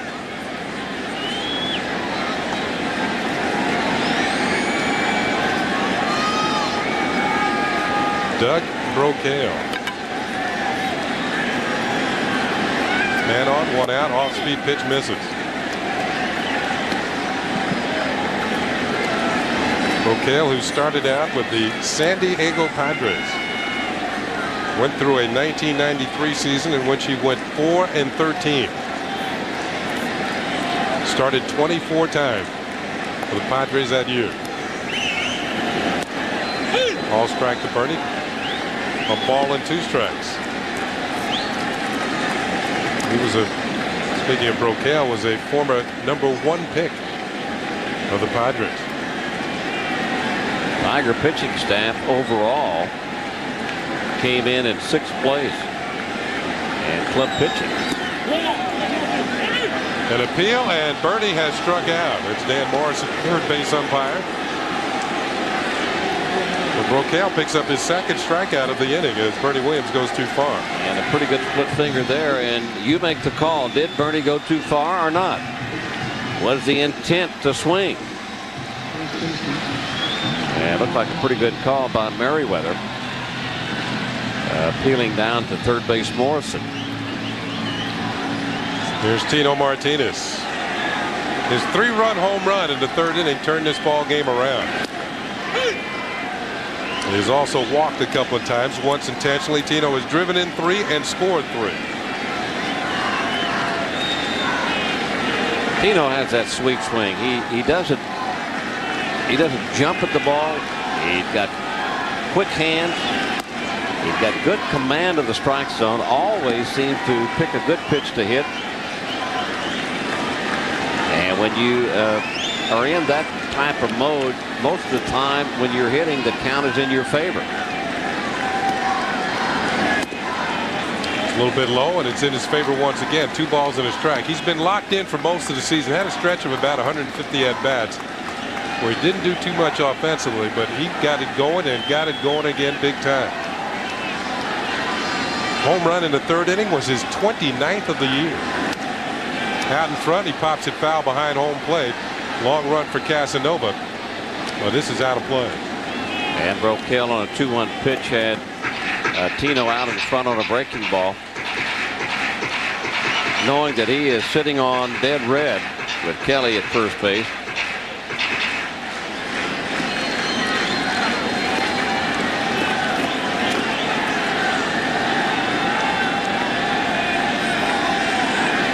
Fastball off the glove of Brocail to Davy Cruz.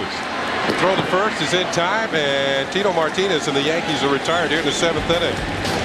Doug Brocail heads back to the dugout, but the Tigers on the short end of a 10-2 score. Came in the 4th inning.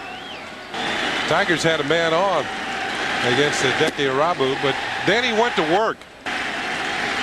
Struck out 3 men in the inning. The Yankees at this time had a 4-1 lead. Looked like the Tigers were trying to get something going, but Mr. Irabu said no way. And that was it for the Tigers in the 4th. And as we head to the 8th inning, the Yankees leading 10-2. And a new second baseman, Pat Kelly, goes in after pitch hitting for Luis Sojo in the last inning and delivered a base hit, so he'll stay in for the defensive side of it. And the Tigers come to bat here in the top of the 8th inning. We showed you that GMC turning point of the game in the 4th inning when Irabu struck out 3 men in that inning, electing his 8th strikeout.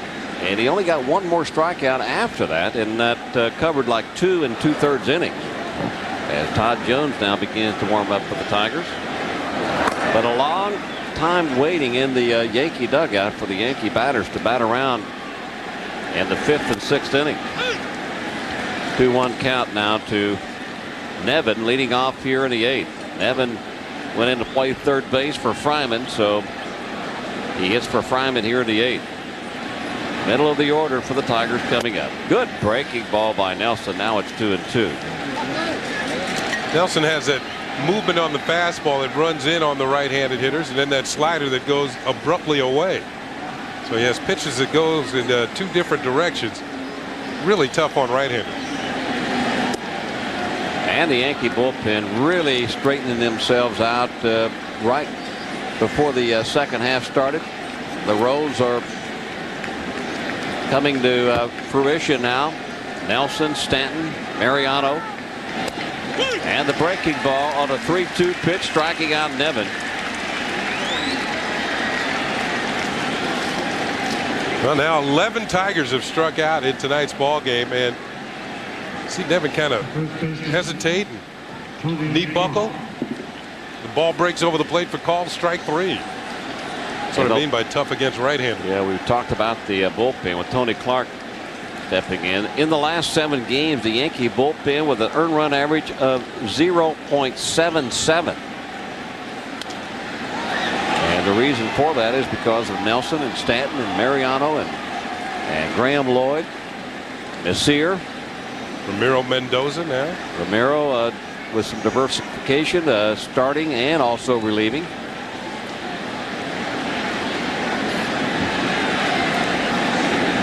The worst seat in the house is the bullpen. Until they call you into the game on the line. 51,000. All eyes are on you. And now it's a 1-1 count with Clark. 1 away here in the 8th inning. Yankees in front 10-2. Really hasn't been a ball game since the 3rd inning when Tino, with his 29th home run, put the Yankees in front 4-1. And that pitch foul back on a play. The Yankees with 3 big innings, 4 in the 3rd, 3 in the 5th, and then 3 more in the 6th. So when they started scoring, they kept it going. Twice batting around in the game. Graham Lloyd up and throwing in the bullpen.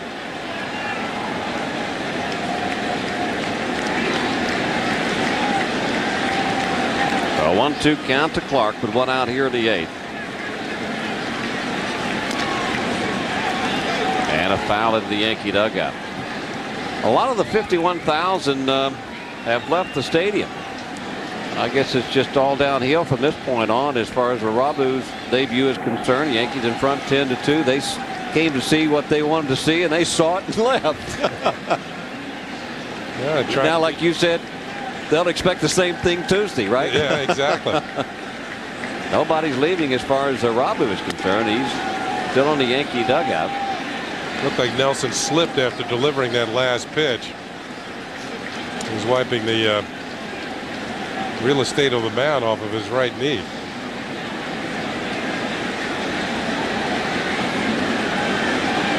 Here's a look at that last delivery, which will run the count to 2-2. Well, he got his feet caught together, or tripped over his own feet. Either that, or he got his spikes caught in the mud. Now it's 2-2 on Clark. High and deep to right field, no doubt about it. Number 23 for Tony Clark. And it's 10-3 Yankees.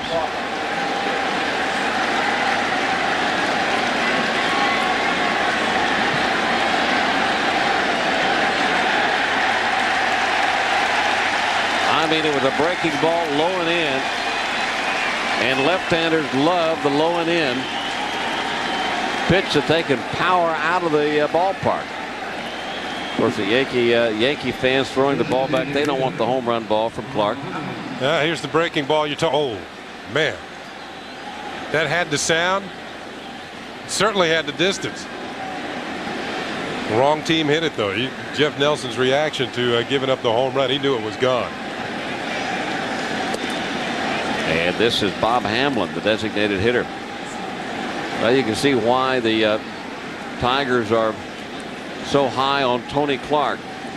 A switch hitter with power from both sides. And this kid here, Bob Hamlin, who started his career with Kansas City, had a great year there, won the Rookie of the Year award, and then from that point on, he went downhill. They finally gave up on him. And now the Tigers have him, and he's putting up some pretty good numbers for them. Kind of resurrecting his career in Detroit with the Tigers. Of course, a left-handed hitter with power can get a chance to do some damage at Tiger Stadium. Buddy Bell has liked what he has seen from Hamlin. He has a hit tonight.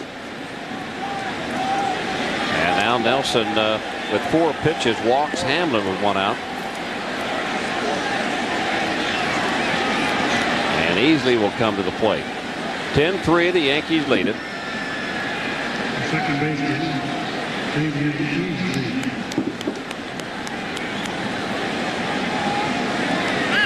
Easley 0 for 3. He has struck out twice.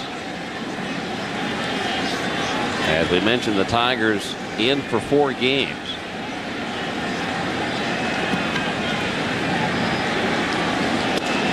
Breaking ball, the outside corner for a called strike.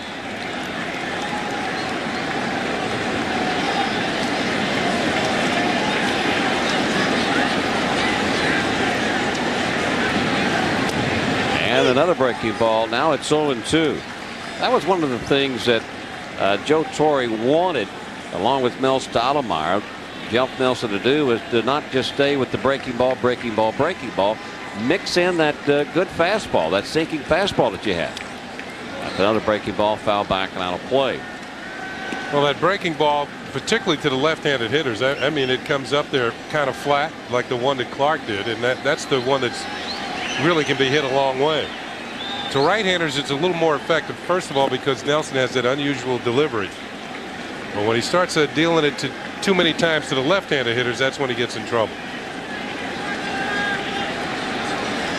That looks like another breaking ball coming. And it was a breaking ball, but Easley lays off of it. Now it's 1-2. Well, I mentioned the 4-game series. If you're looking ahead, David Cone, check that Andy Pettit will pitch tomorrow night against Brian Moeller. Foul off to the right side. Continuing on Saturday, that's Old Timers Day here at Yankee Stadium. It will be David Cone. Justin Thompson was scheduled to pitch, but he has been scratched from that starting role. So that's undecided at this particular time. And then rounding out the 4-game series on Sunday, Dwight Gooden against Willie Blair. That'll be back here on the WB11. The foul. He's shown Easley just about everything. Numerous breaking balls, gone back to the sinker. But all through it, Nelson has stayed ahead on the count 1-2 to Easley, who has already struck out a couple of times tonight. So he's staring at the hat trick.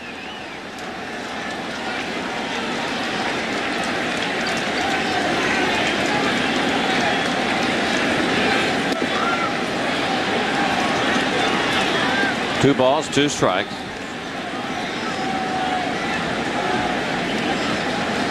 On deck is Curtis Pride.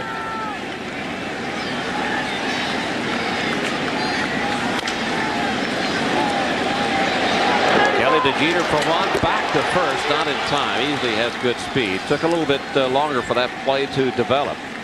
But they get the lead runner, and there's 2 gone. Well, they pick up the second out of the inning, getting the lead runner as Bob Hamlin will be erased.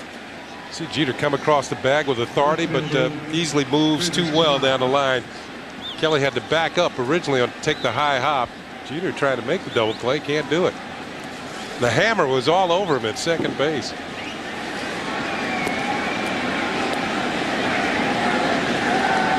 So Curtis Pride will step in.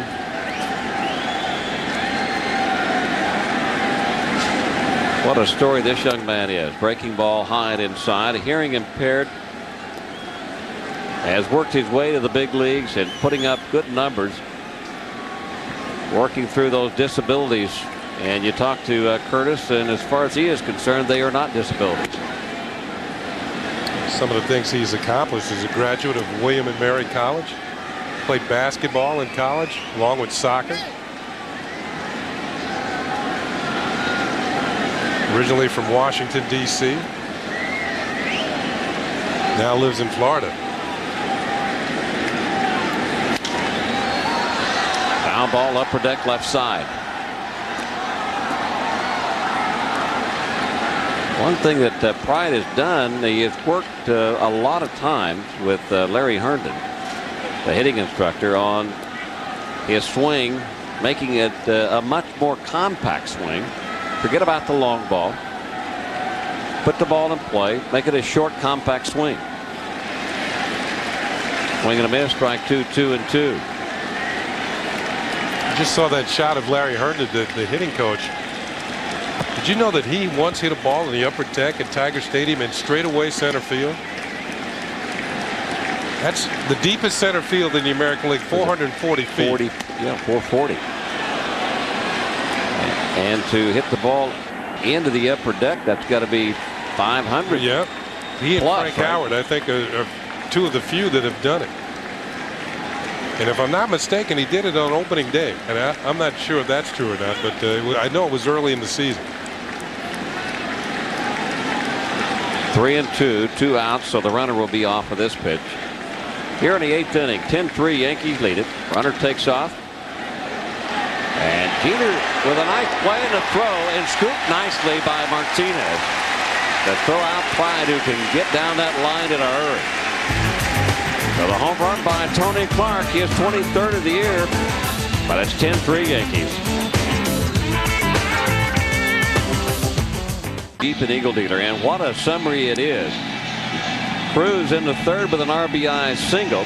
They took the lead, but the Casanova era led to a Martinez 3-run shot, his 29th of the year, and the Yankees really haven't looked back since that time.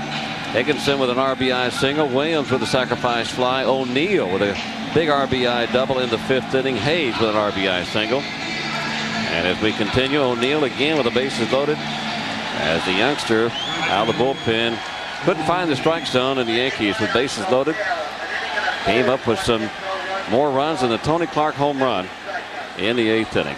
Matt Wahlbeck now will come in to do the catching for Todd Jones, who is the new pitcher.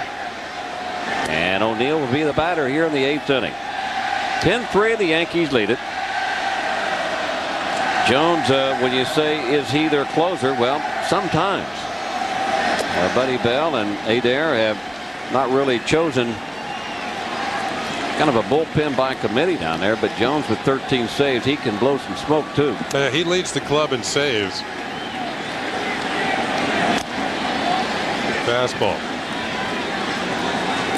Let's look at Matt Wahlbeck off the disabled list today. He had a broken hand. He suffered that injury chasing a pop-up.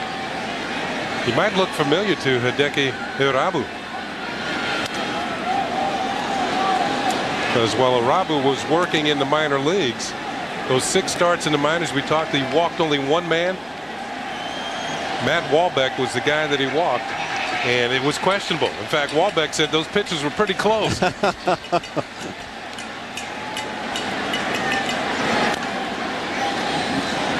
Wahlbeck on his rehab assignment, no stranger to Irabu, but he didn't get to start tonight. As we update you on the American League, nobody beats the Wiz scoreboard. 8-4 the final in that game. Boston, Toronto all tied up. Get out into left field, but Pride is there. And 1 gone for the Yankees here in the 8th. 5-2 Minnesota over Cleveland. That's in the 7th inning. And Kansas City has now scored. It's 5-3 Chicago. Also in the 7th. Big series, Texas and Seattle. No score in the 2nd. And this brings up Cecil Fielder, who is 0 for 4 with 3 strikeouts so far in the game. And as Singleton said earlier, he was struck out by 3 different pitchers on this Tiger staff. And the first pitch is down low. And has not gotten the ball out of the infield. And his other at bat in the 2nd inning, Cecil popped out to 2nd.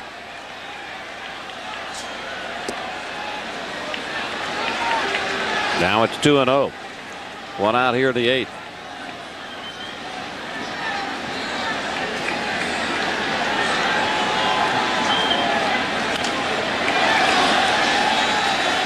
Got in on the hands, but out of play for Tony Clark. And a souvenir for a fan. And you can see who's the fan that got it. Oh, and he gives it to, I guess, his girlfriend or his wife. Well, now she is. I hope it's one of the two. Made the day anyway. Now it's 3-1 on Cecil. And in the National League, how about those Mets? Now they have taken the lead over Atlanta.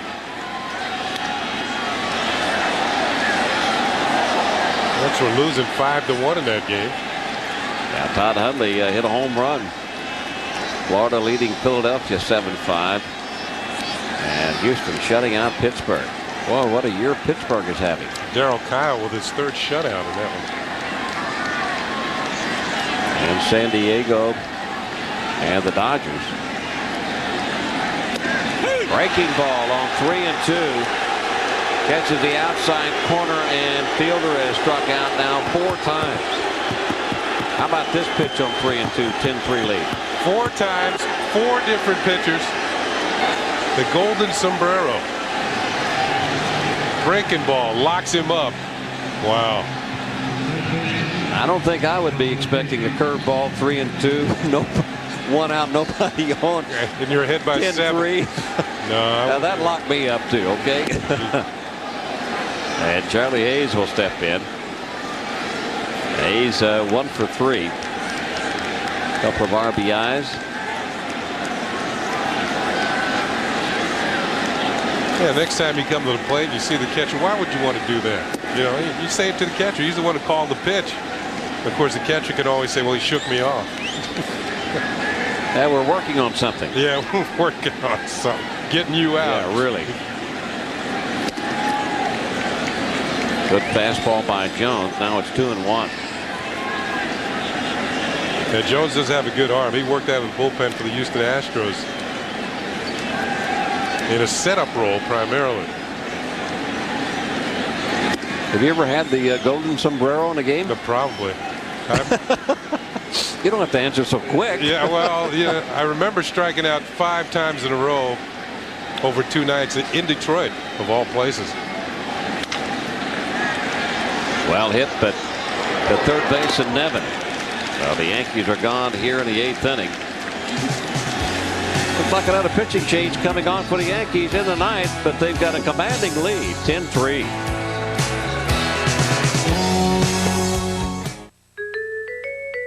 The mere act of sipping a cool Starbucks Frappuccino chills and neutralizes the gene that causes irritability. When it is hot, or humid, or both. There now. Starbucks Frappuccino. 1 part coffee, 2 parts ice, 3 parts secret cold elixir. Starbucks, purveyors of coffee, tea, and sanity. The Michelin X1, with a 6-year unlimited mileage tread life warranty, gives you better wet traction than any rain tire, plus Michelin control in most driving conditions. After all, it hasn't rained that much in years. Summer's come too soon again. Windows steam, streets sizzle, sidewalks hiss. I feel my body's water wet and insistent, and I surrender to the heat whose passion knows no mercy. Don't sweat another summer. Check your This Week at Nobody Beats the Wiz circular for cool values on air conditioners, with prices guaranteed to take the heat off. Frost kisses my window with gentle, chill lips, and I dream of summer. New York Yankees baseball is sponsored by Toyota and your local Toyota dealer. Toyota, I love what you do for me. And by Shell, moving at the speed of life.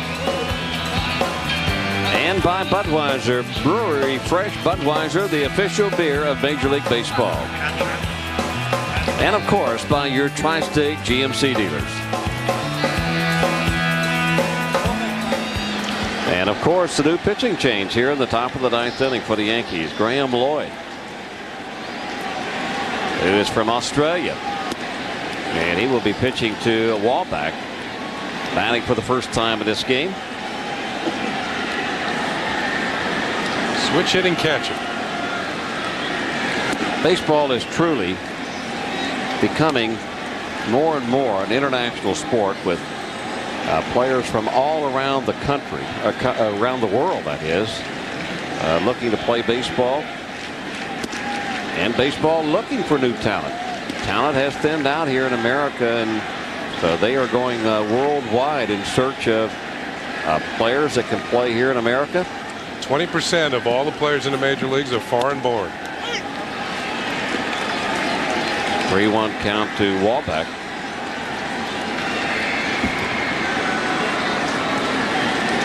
Well, I forget what they said at the All-Star game, how many cultures and different nationalities playing in the All-Star game. They sit by Wahlbeck.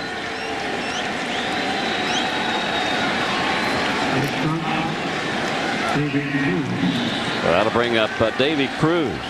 Nobody out here in the ninth. Yankees lead it 10-3.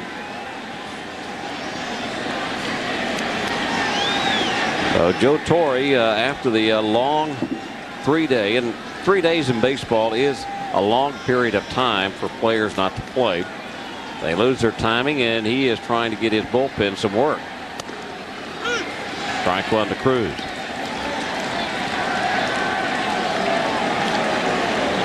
Graham Lloyd has done a pretty good job this year coming out of bullpen throwing strikes.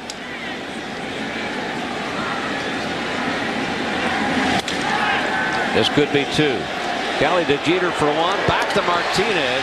4-6-3 double play. 2 gone here in the ninth inning.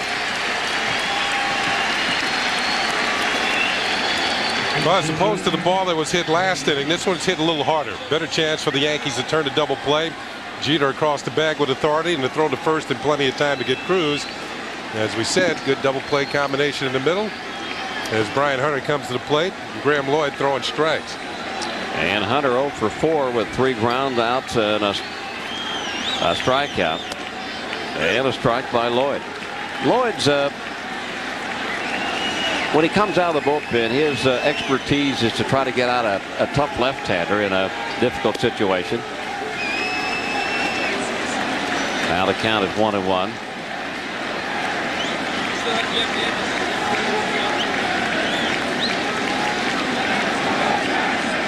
Whoa.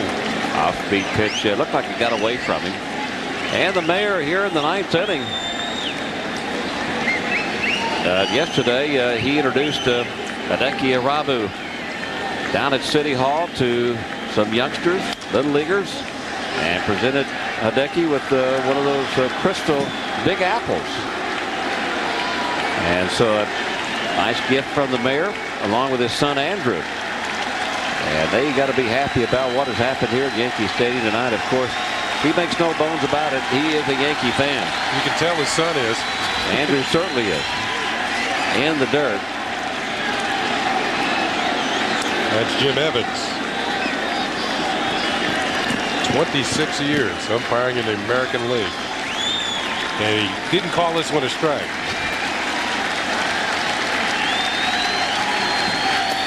And that's down low, ball 4. So Hunter on. That'll bring up the Evans.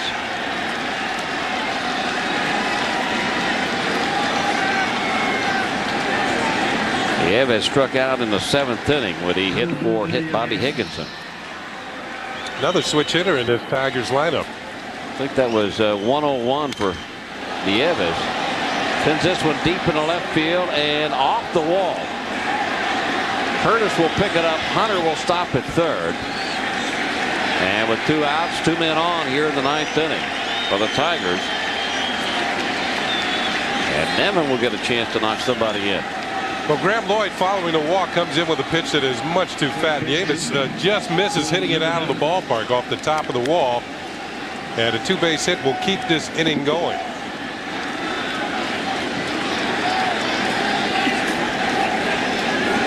So the Evans down at second. This is Phil Nevin, who also struck out when he hit in the 8th inning. And strike one to Nevin. Buddy Bell giving his bench some playing time in this 10-3 game.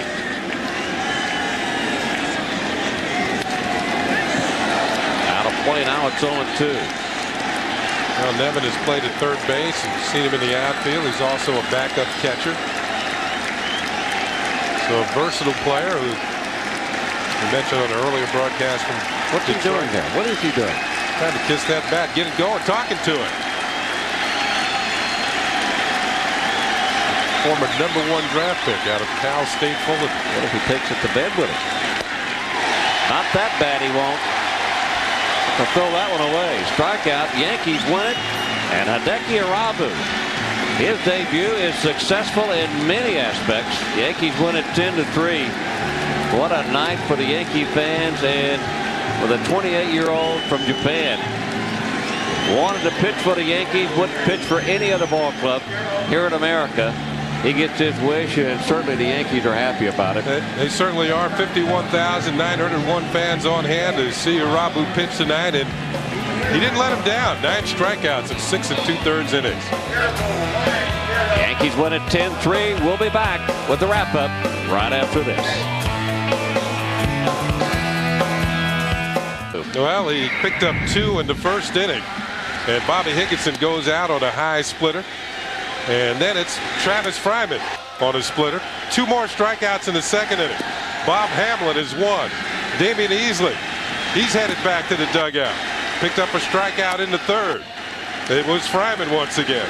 Then Clark, Easley, and Pride in the 4th inning. And then his final strikeout came in the 5th inning as he strikes out Brian Hunter. So 9 strikeouts in 6 2/3 innings for Hideki Irabu, as he is the winner in tonight's ball game. And a lot of happy faces here at Yankee Stadium. 51,000 plus giving him a standing ovation. Quite a scene. And he comes up for a bow. They love it. He loves it. And the Yankees have got to be awfully happy that he's going to be joining this rotation. Final score once again, the Yankees over the Tigers 10-3. And Tino Martinez in the 3rd inning with his 3-run home run. The Yankees never looked back as Irabu and the Yankees took a 4-1 lead. Well, tomorrow the next Yankee game will be on MSG starting at 7:30. But we'll see you on Sunday right back here on the WB11 at 1:30 as the Yankees finish up the series. Now stay tuned for the news at 10. With Ken Singleton, I'm Bobby Murcer. We'll see you on Sunday. Thank you. Time for the Yankees post-game report from Yankee Stadium.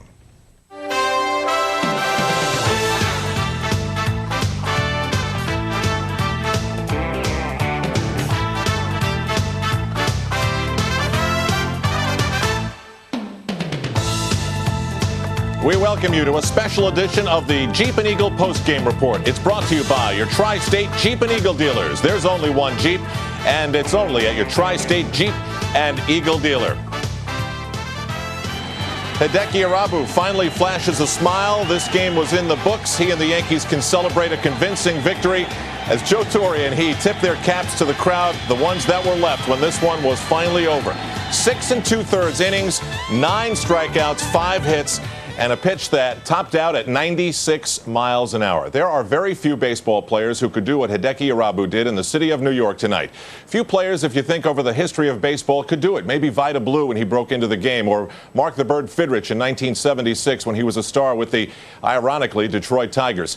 Maybe Pete Rose when he was chasing the all-time hits mark, and maybe Henry Aaron when he was chasing Babe Ruth. But just by his singular performance and appearance at Yankee Stadium tonight, he sold out the place.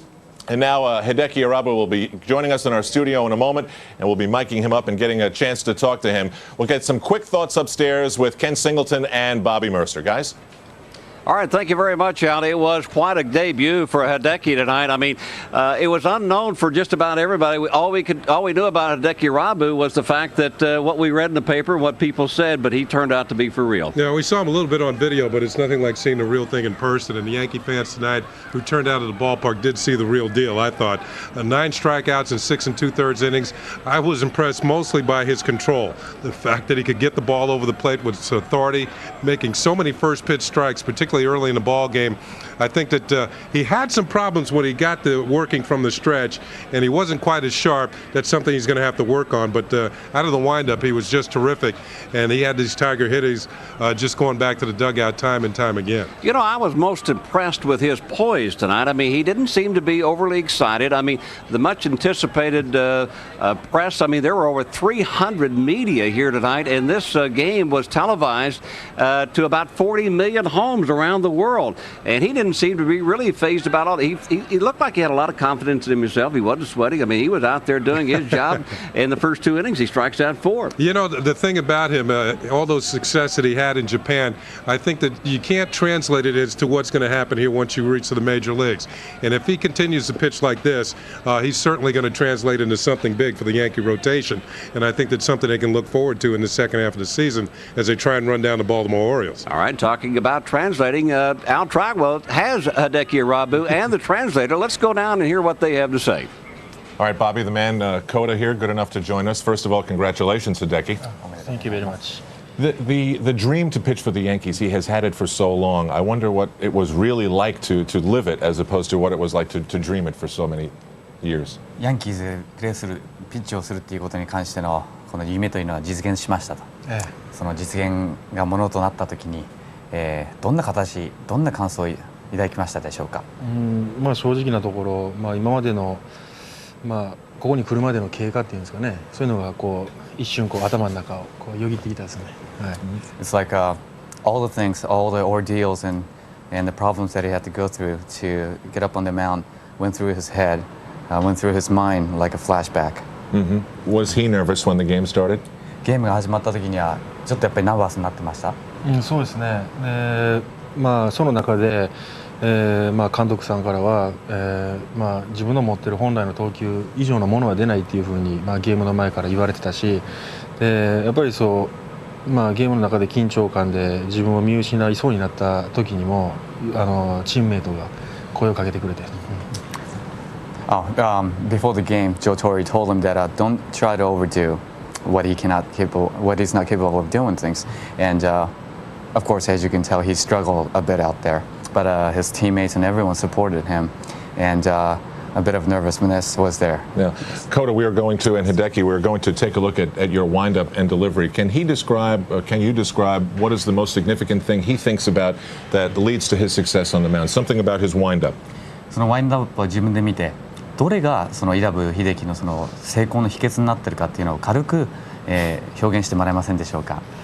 まあ基本的に成功かどうかっていうのはねまだ分かんないし、まあ今日は、まあ勝てましたけど、僕は次のゲームのことしか頭にないし。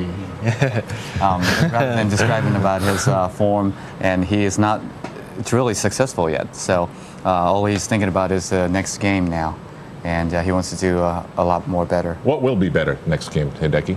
次のゲームで何がそれでは上達した、ことになるでしょう。上達の結果というものがどういった形で出てくるでしょうか。次のゲームですか。はい。まあ今回は、まあかなりその緊張感の中で、相手のやっぱり対戦打者のことも、まだ完全に把握できてないし、その中で、ジュラルディがその経験、そのすごい経験を持ってるんでね、またいろいろとこれから話し合って、そのバッターの攻め方だとかっていうのを、勉強していかないといけないなと。He was so nervous out there, and he was not capable of grasping the hitter's tendencies, hitter's habits, etc. And Joe Girardi really helped him out today. He led, and he called for a great game. And so the next time, he should be more calm, and he'll be able to obtain the hitter's habits or tendencies and what he has to do. I thought that you, Hideki, I thought that he did very much to interact with the team. High fives, fists, congratulations. And when he came off the field after the first inning, David Wells was up on the top of the dugout to shake his hands. It looked as though there was a lot of effort to make everyone feel very comfortable with his first effort. すごくね、イラブ投手もそのチームの一員となるような、ハイファイブなりそういったげんこつの挨拶とかしてたみたいだし、プラスまた周りもそうしてくれてるような形がすごく受けましたと。特にそのチーム、新しいチームの中に入るといったことはどんな形だったのか。でしょうか。そうですね、やっぱりいろんなその不安みたいなものは当然やっぱりありましたし、その中で、それを見て感じ取ってくれたのかどうか、もう本来の自分の投球ができるような形でそのチームメイトたちがその接してくれたっていう。He's truly appreciative of the fact that, of course, he was insecure. Of course, he was nervous about joining the new team, and all of his teammates in the clubhouse, I think they sensed his nervousness and insecureness, and so they welcomed him, and everyone made him feel better, so that he was able to perform with his own stuff, not being timid, not being over. Trying himself. Normally, when a pitcher comes into the studio after a game, he has a huge bag of ice on his arm, and Hideki, I think you're nothing. And he pitches with the magnets in his arm as well. Could he explain physically why he has no ice and what the magnets help him do? 質問が2系統になるんですけども、普通ピッチャーがこの部屋に来てくれるときは必ずみんなアイスアップしてるんだって。で今日はもちろんイーブ選手もうアイスもしてませんし、またそのマグネットの意味というのをちょっと教えてくれませんでしょうか。アイスは、投球6回3分の2を投げて、そのイニングが終わってから、そのままロッカールームにアイスしました。で、マグネットの意味というか、やっぱりこうタイトポイントっていうんですかね、やっぱ硬いところに、貼ることによって結構緩んでくるというのは、そういうふうな効果があると自分では見てますけど。First question is after he pitched 6 and 2/3 innings, he started icing immediately. So by the end of the game time, he was finished. And the meaning of magnets, you apply it to your pressure points, kind of like acupuncture. But by applying the magnets, it relieves the tightness in your muscles, your joints, and your ligaments. And he'll be able to, or at least he feels like he's able to utilize his shoulder and arm better by applying the magnets. Finally, can he help me get a Hideki Irabu T-shirt? それから、今日ねもう最後なんだけども秀樹イラブ T シャツを手に入れることを手伝ってくれないでしょうか。何 Extra large. それをくれって言ってるんですか。そういうことだね。このおじさんが。Okay, he said. Arigato. Thank you very much. Congratulations, Kota. Thank you very much. I'm sure we'll be seeing a lot of you. Yes. Okay. That's Hideki Irabu. You couldn't really ask for his first Yankee performance to be as impressive as this one was. 6 2/3, and when he left to a standing ovation, he immediately gave the fans what they wanted, a huge curtain call, and you can see the high fives inside the Yankee dugout. A dugout filled with smiles tonight for finally wearing the number 35, that of John Wetland a year ago. Hideki Irabu as a Yankee became reality, and there was a full house here in the Bronx to witness everything. And an additional international bookmark. The night started with a pitcher from Japan and ended with one from Australia in Graham Lloyd. An international night for the Yankees and a winning one as well as they beat the Detroit Tigers. Mike Crispino will have more as we continue post-game from Yankee Stadium in the Bronx.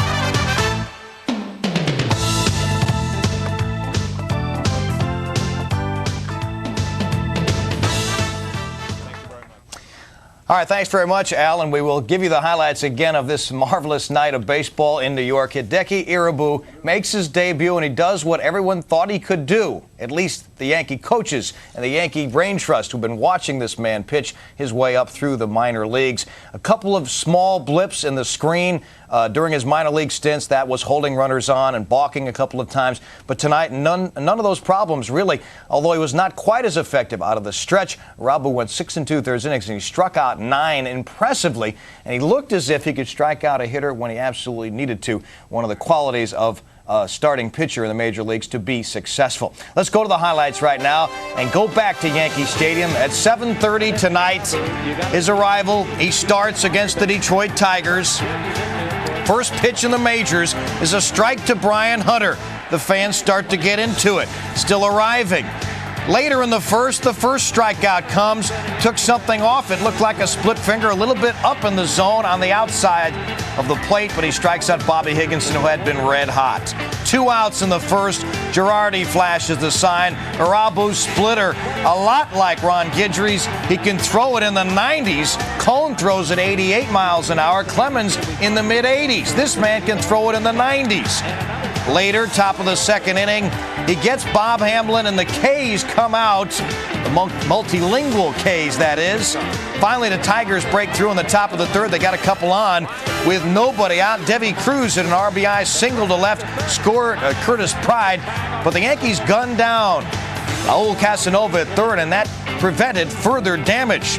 The Yankees would rally with some help from the Tigers on a Burley Williams chopper that was misplayed into the tying run. Joe Girardi scoring, and that tied it up at 1. Then Tino Martinez, who has been absolutely spectacular in the first half of the year, rips this pitch into the right field seats. And that's a 3-run homer for Tino. The Yankees had a 4-1 lead, and they would not be headed. From there, Irabu was special tonight. He struck out the side in the fourth. Tony Clark looking. Damon Easley, who's been red hot, he's down on strikes. Finally, Curtis Pride can't hold up the splitter, and a monster it was in the dirt for K's number 6, 7, and 8. In the bottom of the fifth inning, it's 5-2 Yankees. O'Neill at the plate, and he doubles to the left field corner. That scored Luis Sojo, who had a couple of hits tonight.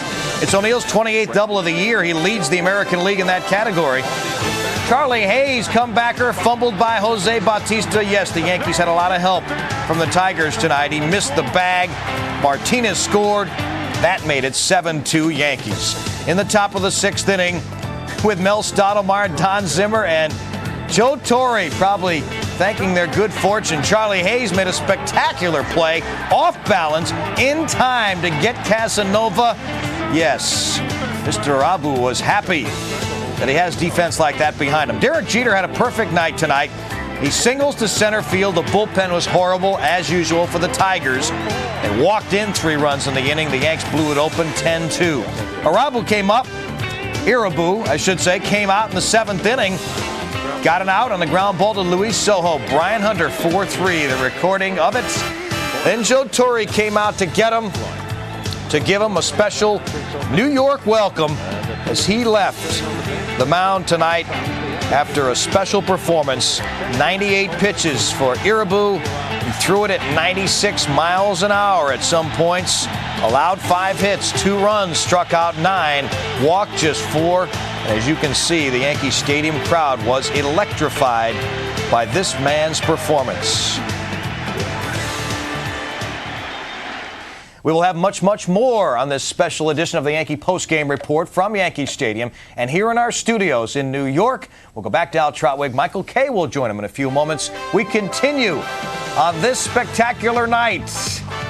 The international flavor has really hit New York. Hideki Irabu wins his Major League debut. The Yankees win it 10-3. Much more coming up on a special edition of the Yankees Postgame Report.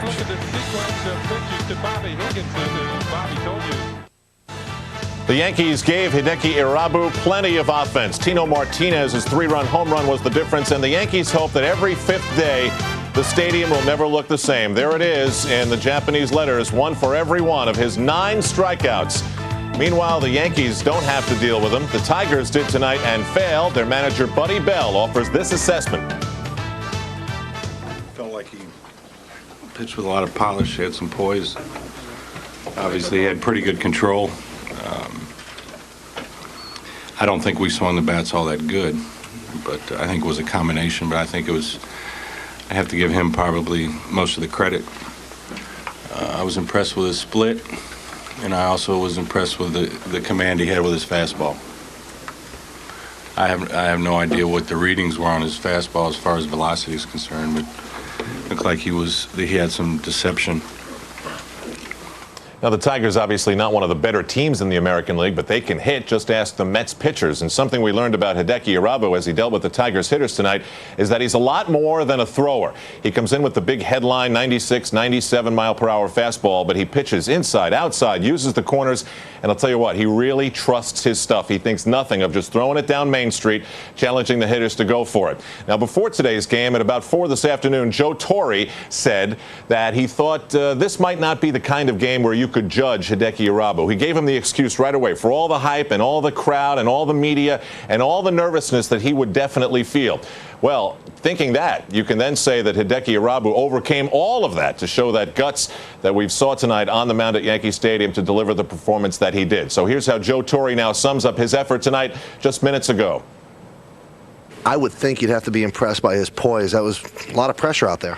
You know, when I met with him before the game, he seemed very relaxed. But, you know, to translate it out there on the mound was remarkable for me. You know, he had a couple of anxious moments when he got to rushing and jumping out in front of himself. But aside from that, he was, he lived up to the marquee. Now, he only walked one guy in 32 innings in the minor leagues. He walks 4 today. Was he a little anxious? I think so. It looked like he wasn't staying back. In fact, Mel, in the best Japanese he knows, went out there and said, "Stay back," and and he got out of the 1 inning. But that was basically his problem. He was just running out there from under his arm. Now, you had heard all the scouting reports, and you always told everybody, "I haven't seen him yet. I haven't seen him yet." Well, now you've seen him. What do you think? Very impressed. Impressed with the fastball, his ability, and to go out there and throw the splitter when he's behind in the count, which isn't that often.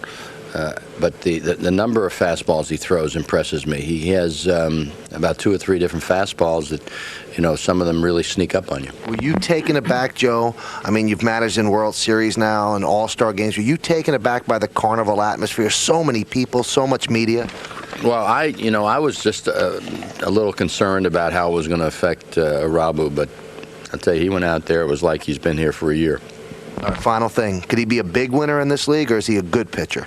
Oh, no, there's no question. He has the ability to be a big winner because he does. He gets a little mad at himself. He saw him kick the dirt that one time, but he doesn't scare. I mean, he knows he can get people out, and you can just see that in the look in his eye. Well, Joe Torre has to be enthused at what Hideki Irabu does to the Yankees' chances for the remainder of this 1997 season. Now, everybody looked at that record of his from Japan and said, what are the Yankees, what is everybody so excited about? This was a 500 pitcher. George Steinbrenner deserves an awful lot of credit for putting $13 million on the line and believing in Irabu the way he did. He had a proud smile on his face as he exited Yankee Stadium tonight in about the 8th inning, and he told me, boy, he was really something. And yes, he was tonight. Lots more to talk about. Michael Kay's been roaming both clubhouses, as you just heard, and he'll join us on the Tri-State Jeep and Eagle post-game report on MSG in a moment. Hideki struck out 9.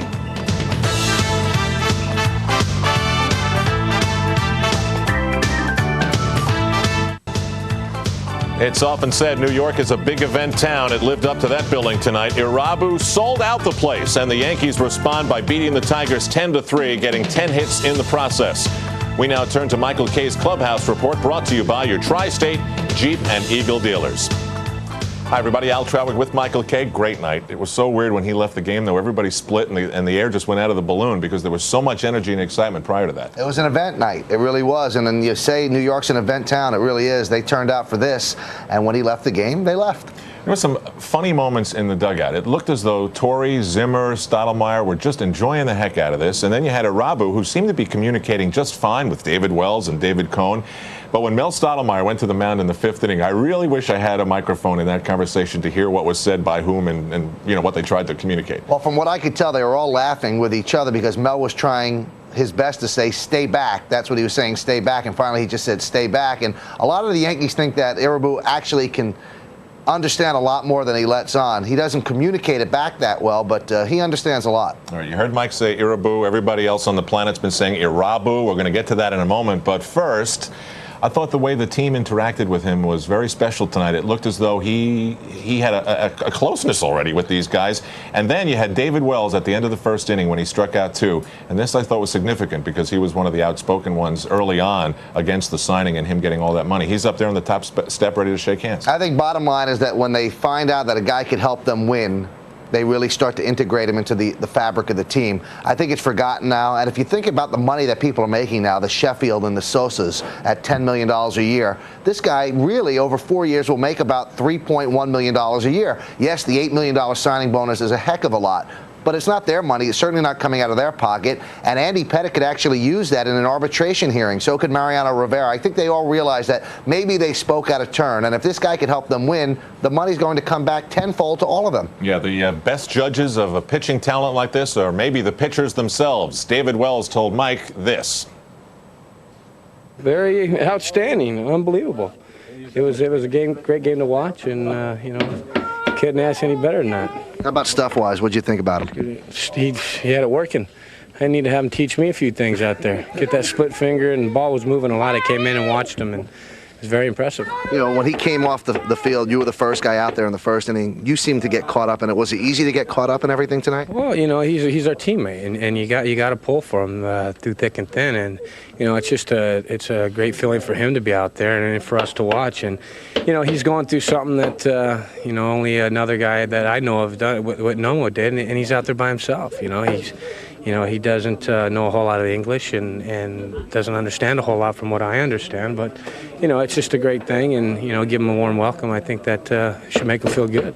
Under what, I guess, the magnifying glass he was going to be under, I was very impressed the way they went after the hitters. And when he got in a jam, he made a big pitch to get out of it, and he's got nasty stuff. Get 2 strikes, and he's throwing that forkball 90-91. It's kind of tough to hit, but, he was impressive. David, was he more than you thought he'd be, or pretty much what you've heard?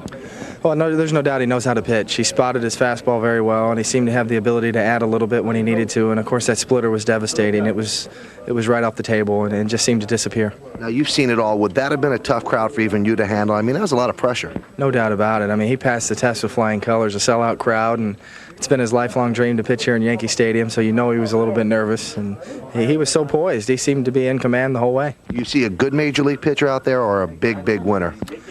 Oh, I obviously you need to see a little bit more of him, but I saw a guy who really knows how to pitch. He moved his fastball in and out and spotted it well and took a little off and added a little bit and had a devastating splitter. And I don't think we've seen all the package yet. I think he's got a curveball that he'll use more and more.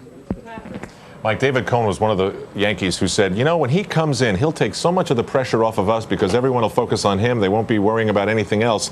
And I think it's true. No one tomorrow around the water cooler at their office is going to be talking about how Cecil Fielder struck out 4 times. Maybe some people. All right, so I'm wrong. That was definitely the sidebar of this game. But I'll tell you what, he did a great job. He really did. There was such searing pressure out there. 51,000 people on a night that maybe they would have had 25. So 25,000, double the crowd is here to see him. The eyes of the world are on him. The people in rush hour daytime in Japan watching him on 28 jumbotrons around the city. So he knew that millions and millions of eyeballs were on him, and he performed beautifully. He really did. The time he got into a little bit of trouble, you could see he was trying too hard, but somehow he harnessed it, got that one pitch out, and that was big when he got out of that bases-loaded jam. This guy will not only be a good pitcher, he's going to be a great pitcher. Not only will he be a good signing for George Steinbrenner, he'll be one of the best free agent signings this man has ever made. And Steinbrenner said he's only signed one other guy who was a box office attraction, and that was Reggie Jackson. And he also said that before he bought the Yankees, he used to co-produce Broadway plays with James Niederlander. And the one thing that Niederlander said was,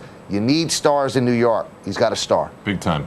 As we continue on this special edition, this Hideki Irabu edition of the Jeep and Eagle postgame report, we'll deal with Irabu or Irabu. And we'll hear from Billy Connors, who's been following each and every pitch he's thrown in preparing for this very successful night in the Bronx.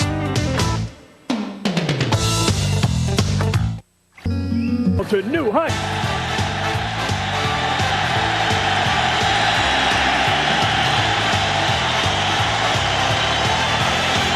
A huge standing ovation for Hideki Irabu at the Bronx tonight. And you saw the Japanese flag, the rising sun waving, and obviously the Yankee fans had their arms open wide for a big emotional hug for this guy. And he gave them everything they could have hoped to see on his opening night here in front of a packed house. Great stuff. The mayor was there. He was also here in our studios to shake his hand and tell him what a great job he did moments after Hideki Irabu joined us here on the Jeep and Eagle post-game report.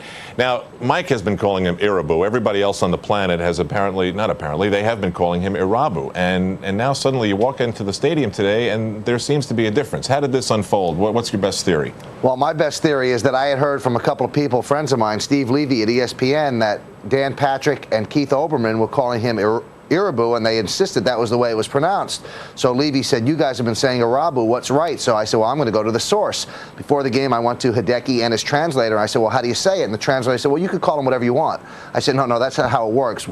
How does he pronounce his name? He said he pronounces it Irabu. So that's why I went with Irabu. And that's what Hideki confirmed as well. Absolutely.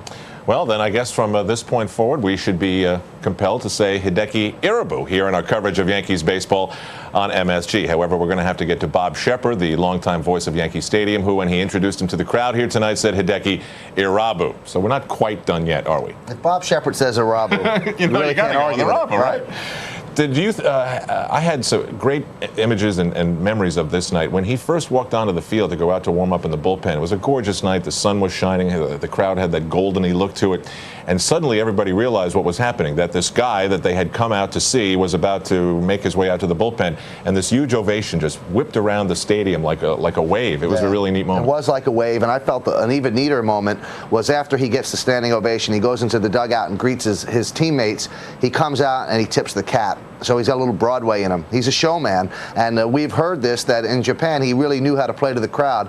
And that was big. I mean, should we say Broadway Irabu or Irabu? Well, maybe. You know, in the old days of Broadway, they used to run from opening night and go down to Sardi's and wait for the newspapers to be delivered in the middle of the night, hoping that the reviews would be good. If Hideki and the Yankees did that tonight, they would get great reviews for his performance tonight. Now, the guy who knows his game as well as anybody in the Yankee organization is the Yankees system pitching coach Billy Connors, who's followed him every step of the way. He's been asked so many questions about what's he going to be like, how does he pitch, how does he throw, and now finally we can judge for ourselves. But here is how he thought his pupil did tonight.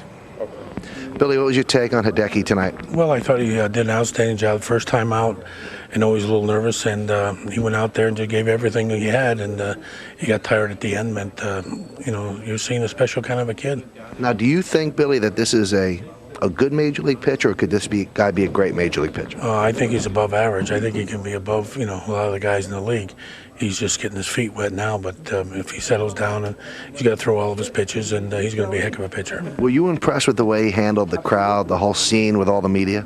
Yeah, I think it was very important. There's 51,000 people there, and he was good. He kicked the dirt the one time when he was a little mad, but he handled it well, and the guys got behind him, and it looked like it was a little fun on the bench there at the end. Now, were you concerned at all? He walked one guy in 6 minor league starts and 4 tonight. Was he just too anxious? Well, I think, in a big league, you're giving it a little different when you throw a big league game compared to a minor league game. You're reaching back and trying to get a little extra all the time because the hitters are better. And he just got out of sync a little bit a couple times. But he was able to get out of the inning, which really was an important thing. Now, Mel came out once and told him to stay back. Had he run into that problem at all in the minor league starts? Well, not really. He hadn't been in too much trouble, but it was a good situation for Mel to talk to him there, and he understood him, and he did it and got the out and got out of that big inning. Was it fun for you to watch him?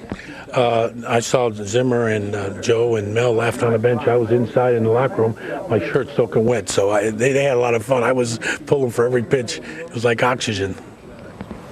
Big smile from Billy Connors there. I thought if Hideki showed any sort of chink was when runners get on base, he seems to become just a little bit undone pitching out of the stretch. I think he was thinking a lot about pitching out of the stretch and also the slide step, and I think that took a little bit away from his fastball. So he was going forward and he had to stay back on that. But I think that'll be a problem that's going to be worked out. Everybody said that the Yankees had it worked out in that final minor league start. You don't change the way a guy's been pitching for 10 years in one 5-day period. So I think it's going to be a work in progress. He knew that they were going to run on him. I think he became a little bit distracted. And David Cohn has said something time and time again. If you've got great stuff, you're going to win your share of games, but you really prove yourself when you don't have that stuff and you have to find a way to pitch. And obviously, Irabu was here saying he was nervous. He didn't think he had command. He didn't know the hitters the way he would have liked, and he overcame all of that to give us the performance that he did. I think he's only going to get better. And if you think about it, the adrenaline that he had to release in the first 2 innings and then to still have something in the 7th shows you what kind of physical shape the guy is and what kind of stuff that he has. I think he is only going to get better. 6 2/3, 5 hits,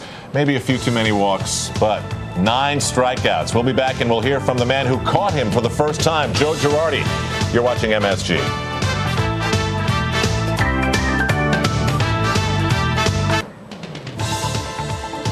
Opinions. We're sampling as many as we can find here in the Bronx. The Yankees beat the Tigers, but more importantly, the headline belongs to Hideki Irabu, or Irabu. We're still working on that. He's 1-0 as he makes his major league debut.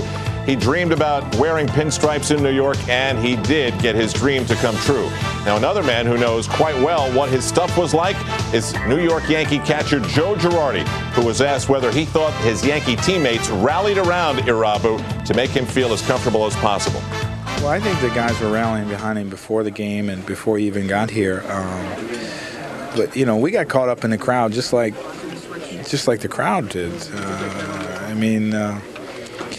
51,000 screaming fans, and we got excited playing and on the bench, and he brought a lot of life here today, and I'm glad he does that. I think for a lot of his starts, it's going to be like this type of atmosphere, and that's exciting playing in front of that type of crowd. Did you think he'd live up to it? The first 2 innings, he strikes out 4 guys? Yeah, I caught him Tuesday, so I had an idea what his stuff could do, even though he didn't go 100%, and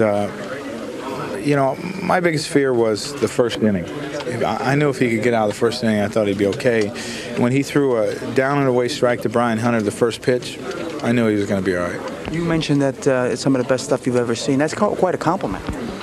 Oh, that's the best, one of the best forkballs I've ever seen, and he's got good stuff. There's no doubt about that. And as long as he doesn't get caught up in the expectations, I think he'll be okay. Well, there have been some very big, exciting baseball games played here lately, haven't there? You had the Mets series, the Braves series, and now this. And you get the sense that this team, which has shown to be a very big game team, loves to play in that sort of atmosphere. Well, Paul O'Neill said, I wish it was like this every night. He said there's no place in baseball like Yankee Stadium with 50,000 people. And, we've been in a lot of ballparks with 50,000. And the way this place looks and the way it frames it and holds the sound, it is a pretty special place. And you could feel it the moment you walked into the place tonight. Well, when you walk into Yankee Stadium early, the fans really can't see this right away, most of them at least. When you see people up in the wings of the upper deck in those last couple of seats, you know the place is going to be jammed. Even if there's only 10,000 people in at that point, when they just sold those last 4 seats, you know it's going to be pretty special. Well, Hideki told us that he thinks he'll be a lot better on Tuesday when he faces the Cleveland Indians here at Yankee Stadium. And you wonder, 52,000 here tonight. What does the second game bring here? I'd say on Tuesday maybe about 35 to 40, but I thought it was going to be 35 to 40 today. So it should be interesting to see how many he brings in the second time. Also on Sunday, the entire nation gets to watch him because it's ESPN's Sunday night game against the Brewers. So if he can bring more than 25,000 in the county stadium, then he's a draw. All right, we're done here at Yankee Stadium. Thanks for joining us on our post-game coverage of Hideki Irabu's debut. They served sushi in the press room and their new star on the mound, and they beat the Detroit Tigers to boot 10-3. Irabu's 1-0. Olivares took the loss. He's 5-6. And the Yankees got a little bullpen help from Jeff Nelson and Graham Lloyd. Tomorrow, our coverage will begin at 7. The Yankees and the Tigers. The AT&T Yankee scorecard will completely recap what happened today in the Bronx. Coming up next, Mike Crispino is settling in behind the Coors Light MSG Sports Desk. He'll give you all the details on what happened everywhere else in sports. But tonight, this was the center of the universe. And from the very beginning, he showed he had great stuff. And in the field, the Yankees did their part. How about that play from Charlie Hayes? And finally, Irabu flashed a smile, and with a tip of the cap, he was done. And the Yankees had a win, and he had himself a standing ovation and the curtain call. Coming up, Mike Crispino's got all the details at the Coors Light MSG Sports Desk. We'll see you from here tomorrow night. All right, thanks very much, Al. And you saw David Cohn directing Hideki Irabu to go back out and collect some more applause from the appreciative Yankee fans as he wins his Major League debut tonight by a final score of 10-3. He's now 1-0. Here are the numbers tonight. 6 2/3 innings of pitching. Just 5 hits, 2 runs allowed, 4 walks. He had 9 strikeouts. 98 pitches, he threw 61 strikes, featured primarily 2 or 3 different varieties of fastballs and the split finger to punch out hitters. Compare that to Hideo Nomo's Major League debut, which came on the 2nd of May in 1995. Nomo went 5 innings, allowing 1 hit, no runs. He walked 4 and he struck out 7. He threw 89 pitches on that day and 50 strikes. So very comparable numbers for Irabu and Nomo. We will continue with the Coors Light MSG Sports Desk after these words. Stay with us.